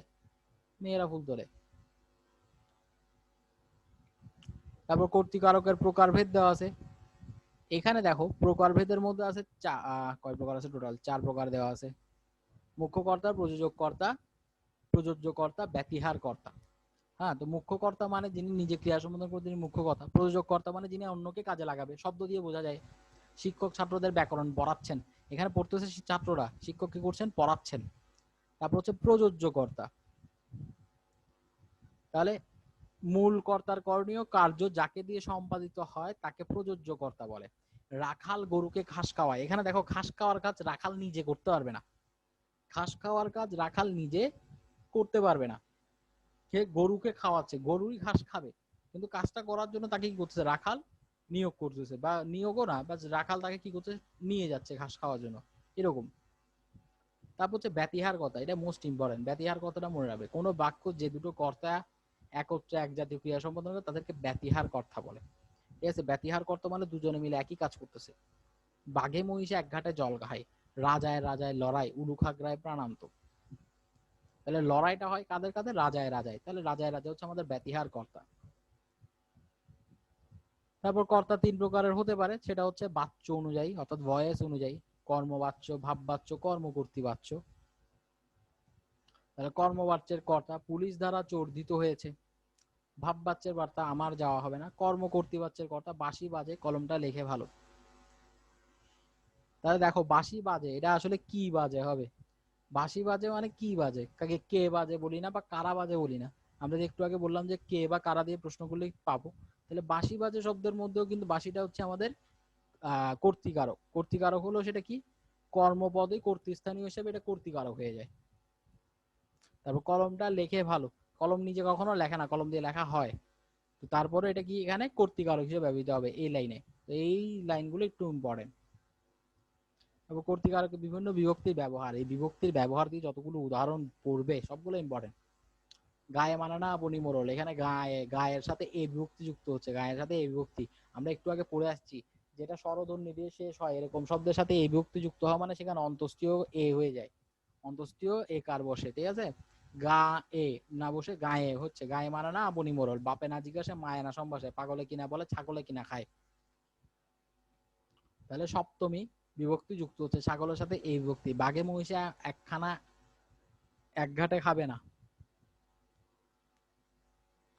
তারপর অবিভক্তি, ঘোড়ায় গাড়ি টানে, গরুতে দুধ দেয়, বুলবুলিতে ধান খেয়েছে, খাজনা দিব কিসে। এই লাইনগুলো ইম্পর্টেন্ট। বুলবুলিতে ধান খেয়েছে, খাজনা দিব কিসে, এটা তো প্রায় এসে থাকে।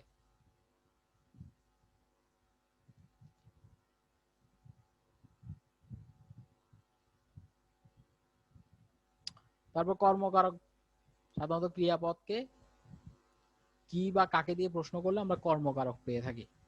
যাকে আশ্রয় করে কর্তা ক্রিয়া সম্পন্ন করে, যাকে আশ্রয় করে। এখানে একটা জিনিস খেয়াল করবে, আমরা যখন করণ কারক পড়বো ওখানে কি বলবো? যাকে, যার দ্বারা বা যার দিয়ে, যাকে দিয়ে বা যা দিয়ে ক্রিয়া সম্পন্ন করা হয়। আর এখানে বলছে যাকে আশ্রয় করে, অর্থাৎ একটা কাজ করতে গেলে আমার আর একটা জিনিস লাগবে। যেমন খেতে গেলাম, খেতে গেলে কিছু একটা তো লাগবে, খাদ্য বস্তু কিছু একটা দরকার হবে।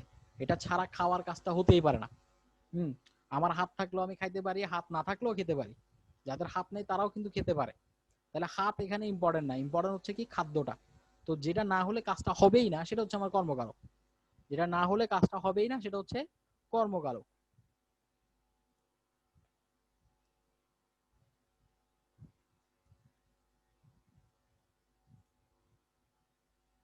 কর্মকারকের প্রকারভেদ: সকর্ম ক্রিয়াকর্ম, প্রয়োজক ক্রিয়াকর্ম, সমধাতুজ কর্ম, উদ্দেশ্য, বিধেয়। এখানে একটা ভালো কথা বলতে ভুলে গেছি, কর্ম দুই প্রকার হয়, মুখ্য কর্ম, গৌণ কর্ম। ঠিক আছে, মুখ্য কর্ম কোনটা? প্রাণীবাচক। প্রাণীবাচক যেটা আছে এটা হচ্ছে গৌণ কর্ম, আর বস্তুবাচক যেটা আছে এটা হচ্ছে মুখ্য কর্ম। আমরা একটু আগে একটা টপিকে পড়ে আসছি। তো মুখ্য কর্ম আর গৌণ কর্মের মধ্যে মুখ্য কর্মটাকে আমরা বলি উদ্দেশ্য, আর গৌণ কর্মটাকে আমরা বলি বিধেয়।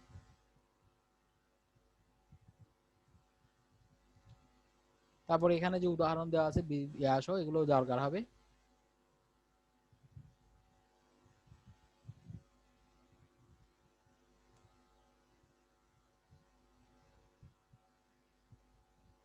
এখানের মধ্যে ইম্পর্টেন্ট হচ্ছে আমারে তুমি করিবে ত্রাণ, এ নহে মোর প্রার্থনা, এটা দ্বিতীয় বিভক্তি। তো এখানে দেখো আমারে, কাকে করিবে ত্রাণ, এখানে কাকে শব্দ দিয়ে যদি প্রশ্ন করে আমি আমারে পাচ্ছি, তাহলে আমারে শব্দটা এখানে হচ্ছে আমাদের কি?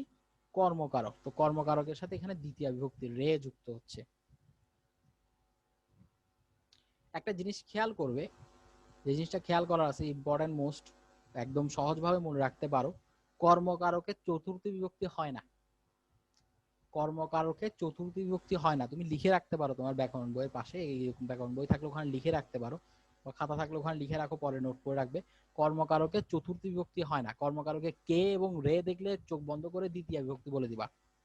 কর্মকারকে যদি কে এবং রে দেখো চোখ বন্ধ করে বলে দিবে এটা দ্বিতীয় বিভক্তি, এখানে চতুর্থী বিভক্তি হয় না। তারপর ষষ্ঠী সপ্তমী, তোমার দেখা পেলাম না, শক্তি সপ্তমী হচ্ছে জিজ্ঞাসিবে জনজনে, এই লাইনটা ইম্পর্টেন্ট। জিজ্ঞাসিবে জনজনে, এটা বিপসা অর্থে ব্যবহৃত হয়, বিপসা অর্থে ব্যবহৃত হয়, জিজ্ঞাসিবে জনজনে সপ্তমী বিভক্তি।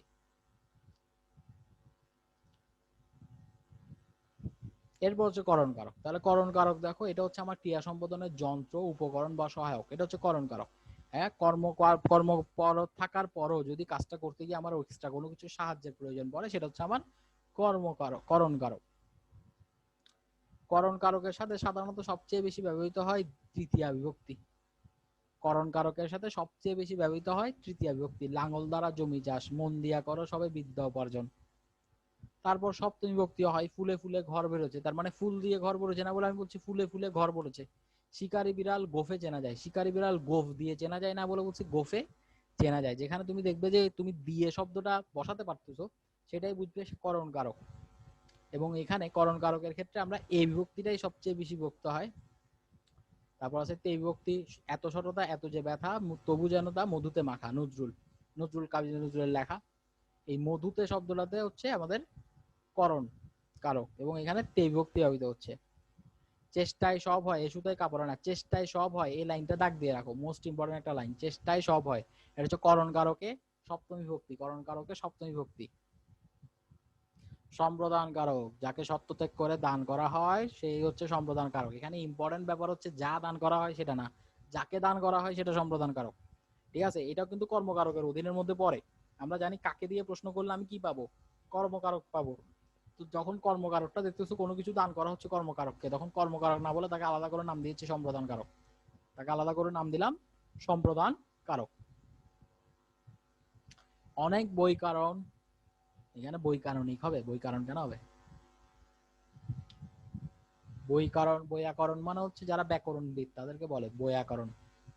অনেক বৈয়াকরণ বাংলা ব্যাকরণের সম্প্রদান কারক স্বীকার করে না, কারণ কর্মকারক দ্বারাই সম্প্রদান কারকের কাজ সুন্দরভাবে সম্পাদন করা যায়। তো সম্প্রদান কারকে চতুর্থী বিভক্তি হয়, সপ্তমী বিভক্তি হয়। সম্প্রদান কারকে চতুর্থ বিভক্তি হয়, সপ্তমী বিভক্তি হয়। আমরা কর্মকারকের বেলায় পড়ে আসছিলাম কর্মকারকে কি হয় না, চতুর্থ বিভক্তি হয় না। এখন বলতেছি সম্প্রদান কারকে দ্বিতীয় বিভক্তি হবে না, সম্প্রদান কারকে বিভক্তি কে রে দেখলে বুঝবা এটা চতুর্থ বিভক্তি। সম্প্রদান বলতে কে বা রে দেখলে বুঝবা ওটা চতুর্থ বিভক্তি, দ্বিতীয় বিভক্তি আনসার কখনো হবে না। তাহলে ভিখারিকে ভিক্ষা দাও, সপ্তমী বিভক্তিতে সৎ পাত্রে কন্যা দান করো। অন্ধজনে দেহে আলো।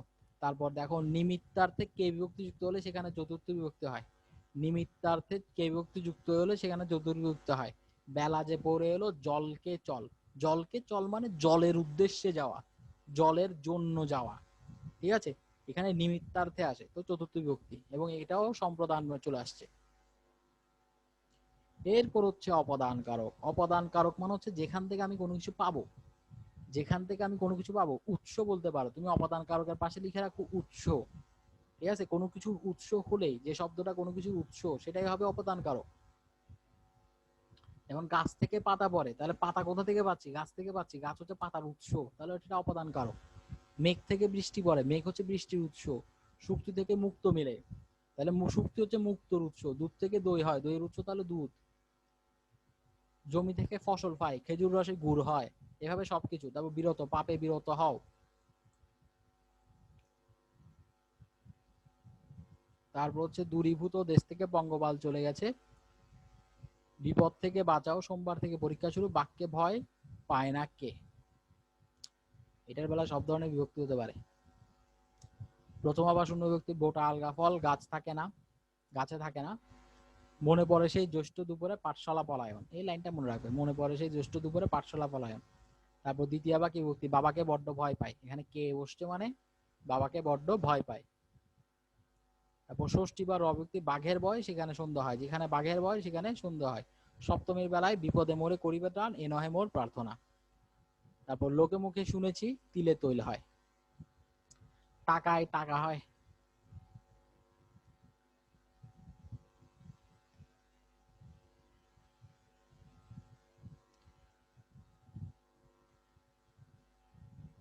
এটা দরকার নেই, এগুলো দরকার উদাহরণগুলো। এরপর হচ্ছে অধিকরণ কারণ। অধিকরণ কারণ মানে সময় আর স্থান, সময় আর স্থান। সময় বোঝালে স্থান বোঝালে সেটা অধিকরণ কারক। আমরা রোজ স্কুলে যাই, কোথায় যাই, স্কুলে যাই, কখন আর কোথায় এই দুটো দিয়ে প্রশ্ন করবো, অধিকরণ কারক পেয়ে যাব। তাহলে অধিকরণ কারক এই কালের উপর নির্ভর করে তিন প্রকার। কালাধিকরণ, না না সরি, কালের উপর নির্ভর করে না, এটা এমনিতেই তিন প্রকার, কালাধিকরণ, আধারাধিকরণ, ভাবাধিকরণ। তাহলে যদি কোনো ক্রিয়াবাচক বিষয় অন্য ক্রিয়ার কোন রূপের ভাবের অভিব্যক্তি প্রকাশ করে তাকে ভাবাধিকরণ বলে। ভাবাধিকরণে সর্বদাই সপ্তমী বিভক্তির প্রয়োগ হয়, এই লাইনটাই ইম্পর্টেন্ট। ভাবাধিকরণে অন্য কোনো বিভক্তি হবে না, শুধু সপ্তমী বিভক্তি হবে। তাহলে সূর্যোদয়ে অন্ধকার দূরীভূত হয়, কান্নায় শোক মন্দীভূত হয়। এখানে সূর্যোদয়ে এ বিভক্তি যুক্ত হচ্ছে, কান্নায় অবিভক্তি যুক্ত হচ্ছে। তারপর আধারাদিকরণ 3 ভাগে বিভক্ত, একদেশিক, অভিভাবক, বৈষয়িক। আধারাদিকরণ মানে যেটা আধার মানে স্থান বোঝাচ্ছে সেটা। তাহলে বিশাল স্থানের যে কোনো অংশ ক্রিয়া সংক্রান্ত হলে ওটাকে একদেশিক বলে। পুকুরে মাছ আছে, তো পুকুরে মাছ আছে মানে যে কোনো এক স্থানে, পুকুরের যে কোনো এক স্থানে মাছ আছে, বনে বাঘ আছে, আকাশে চাঁদ রয়েছে, এটা একদেশিক। তারপর অভিভাবক, উদ্দিষ্ট বস্তুটি সমগ্র আধার ব্যক্ত করে বিরাজ করে থাকে, তার মানে যেখানে থাকবে পুরোটা জায়গা দখল করে থাকবে, এরকম হলে অভিভাবক। তিলের তৈল আছে, তিলের পুরোটা জুড়েই তেল থাকবে, এমন না যে এক জায়গায় আছে আরেক জায়গায় নেই। নদীতে পানি আছে, যতটুকু পানি থাকে তাকে কিন্তু আমরা নদী বলি, নদীর পুরোটা জুড়েই পানি থাকবে। তারপর হচ্ছে বৈষয়িক, বিশেষ বিষয়ে বা কোনো বিশেষ গুণে কারো কোনো দক্ষতা বা ক্ষমতা থাকলে সেখানে বৈষয়িক অধিকরণ হয়। রাকিব অঙ্কে কাঁচা কিন্তু ব্যাকরণে ভালো। অঙ্কে কাঁচা, এখানে অঙ্কেটা যেন একটা জায়গা বোঝাচ্ছে বা ক্ষেত্র বোঝাচ্ছে, ঠিক আছে। অঙ্কে কাঁচা, কোন ক্ষেত্রে কাঁচা? অঙ্কে কাঁচা। ব্যাকরণে ভালো, কোন ক্ষেত্রে ভালো? ব্যাকরণে ভালো। তা আমাদের সেনারা সাহসে দুর্জয়, যুদ্ধে অপরাজয়, তাহলে যুদ্ধক্ষেত্রে তারা অপরাজয়। এই ক্ষেত্র বোঝালে সেটা বৈষয়িক। ক্ষেত্র মানে আসলে আদৌ কোনো জায়গা বোঝায় না, কোনো একটা বিষয় বোঝায়। তারপর অধিকরণ কারকে অন্যান্য বিভক্তি ব্যবহার এখানে দেখানো হলো। এর মধ্যে ইম্পর্টেন্ট হচ্ছে ঘরের মধ্যে কেড়ে, অধিকরণ অনুসর্গের ব্যবহার। ঘরের মধ্যে কেড়ে, তোমার আশীর্বাদ পাতিব হাটে, এ বাড়িতে কেউ নেই, এগুলো ইম্পর্টেন্ট। তাহলে এই হচ্ছে আমাদের আজকের পড়া। আচ্ছা, লাস্ট একটা টপিক এক্সট্রা রয়ে গেছে, এটা আসে সম্বন্ধ পদ। ক্রিয়াপদের সঙ্গে সম্পর্ক না রেখে নামপদ বাক্যস্থ অন্য পদের যে সম্পর্ক যুক্ত হয় তাকে সম্বন্ধ পদ বলে। মতিনের ভাই বাড়ি যাবে, কে বাড়ি যাবে? এখানে ভাই বাড়ি যাবে, কিন্তু তার পরিচয় দেওয়ার জন্য আমি মতিনকে মাঝখান থেকে টেনে নিয়ে আসলাম। তাহলে মতিনের এখানে কোনো কাজ নেই, কাজ করবে মতিনের ভাই। তারপরেও জাস্ট পরিচয় বোঝাতে গিয়ে আমি যে শব্দ এক্সট্রা ব্যবহার করছি সেটা সম্বন্ধ। আরেকটা হচ্ছে সম্বোধন পদ। এই সম্বোধন পদ, বাক্যে কাউকে ডেকে সম্বোধন করাটাই হচ্ছে সম্বোধন পদ। ওগো তোরা জয়ধ্বনি কর, এখানে ওগো হচ্ছে সম্বোধন পদ। ওরে আজ তোরা যাসনে ঘরের বাহিরে, ওরে হচ্ছে সম্বোধন পদ।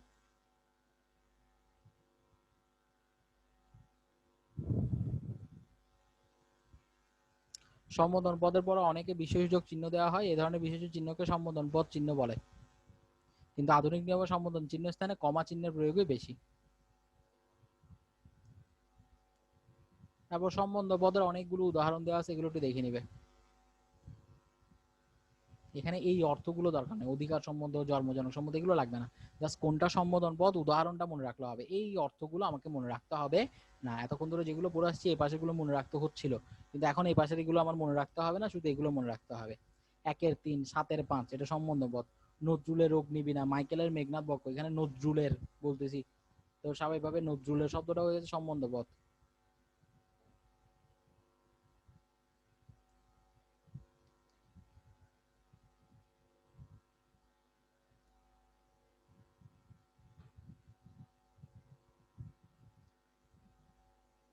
এরপর আমাদের অনুসর্গ থাকে, অনুসর্গ আজকে ধরবো না, অনুসর্গ নেক্সট ক্লাসে ধরবো। এতক্ষণ ধরে যা পড়েছি অনুসর্গ তার চেয়ে একটু ভিন্ন, মানে অনুসর্গ একসাথে না পড়লেও সমস্যা হয় না। অনুসর্গ ধরবো আমরা নেক্সট টপিকে বা নেক্সট ক্লাসে। আমি একটু আবার এখানে উপরে চলে যাই।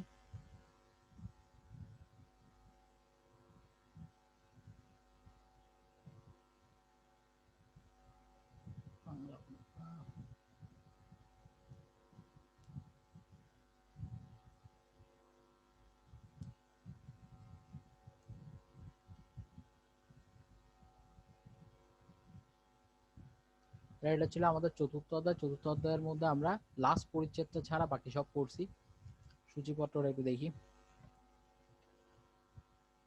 সূচিপত্রের মধ্যে দেখো চতুর্থ অধ্যায়ের মধ্যে শেষটা হচ্ছে অনুসর্গ বা কর্মপ্রয়োজনীয়। অনুসর্গটা আমরা আজকে বই নাই, নেক্সট ক্লাসে ধরবো। নেক্সট ক্লাসে আমরা অনুসর্গের সাথে সাথে এই পঞ্চম অধ্যায়ের এগুলো পড়ে ফেলবো। আমরা সবচেয়ে সহজ পার্টে চলে আসছি। পঞ্চম অধ্যায় হচ্ছে সবচেয়ে সহজ পার্ট, ব্যাকরণের মধ্যে সবচেয়ে সহজ অংশ হচ্ছে পঞ্চম অধ্যায়। পঞ্চম অধ্যায় থেকে প্রশ্ন কম হয়, অত বেশি প্রশ্ন হয় না, প্রশ্ন হলো মোটামুটি সেটা সবার জন্য কমন পড়ে। হ্যাঁ, পঞ্চম অধ্যায় থেকে প্রশ্ন হওয়া মানে হচ্ছে তোমার জন্য নাম্বার পাওয়া সহজ। আর ভর্তি পরীক্ষায় সহজ টপিকই সবচেয়ে বেশি পড়ে যেতে হয়। ভর্তি পরীক্ষায় সহজ টপিক সবচেয়ে বেশিবার পড়ে যেতে হয়, যেন ওইটার নাম্বার মিস না হয়। কঠিন টপিকের নাম্বার মিস গেলে মানা যায়, কিন্তু সহজ টপিকের প্রশ্ন ভুল করে আসলে নাম্বার মিস গেলে সেটা মানা যায় না। এই জন্য সহজ টপিকটা আগামীকালই তোমাদের ক্লাস হবে। আগামীকাল রাত 9টা বাজে, আবার রাত 9টা বাজে ক্লাস, রাত 9টা বাজে না, আমি আর একটু আর্লি শুরু করি। আগামীকাল রাত 8টা বাজে, আগামীকাল ক্লাসটা হবে 8টা বাজে। 8টা বাজে আমরা শুরু করবো এবং আমাদের ব্যাকরণ ক্লাসটা আগামীকালই শেষ হয়ে যাবে। ব্যাকরণ যে অংশটুকু আছে এটা আগামীকাল শেষ হয়ে যাবে। এরপর তোমাদেরকে আমি 3 বা 4 দিনের একটা সময় দিয়ে একেবারে 100 নম্বরের ব্যাকরণ প্রশ্ন পরীক্ষা নিয়ে ফেলবো। 100 নম্বরের পুরো ব্যাকরণ টপিকের উপর পরীক্ষা নিয়ে ফেলবো। আগামীকাল আমাদের মোটামুটি ব্যাকরণ টপিক সব শেষ হয়ে যাবে। দেখি আমাকে বলো তোমাদের এখন এতক্ষণ যেগুলো পড়লাম এগুলোর মধ্যে কোনোটা নিয়ে কোনো প্রশ্ন আছে কিনা? কারো কোনো প্রশ্ন আছে? না ভাইয়া। আচ্ছা, প্রশ্ন না থাকলে তাহলে আমি ক্লাস শেষ করে দিচ্ছি। আর ক্লাসের লিঙ্কটা আমি গ্রুপে দিয়ে দিব। এবার আজকে নাম কমেন্ট করতে হবে না, আজকে সবাই পাবে। লিঙ্কটা পুরোটাই দিয়ে দিব আজকে, পুরো গ্রুপে দিয়ে দিব। ঠিক আছে, ভালো থেকো সবাই।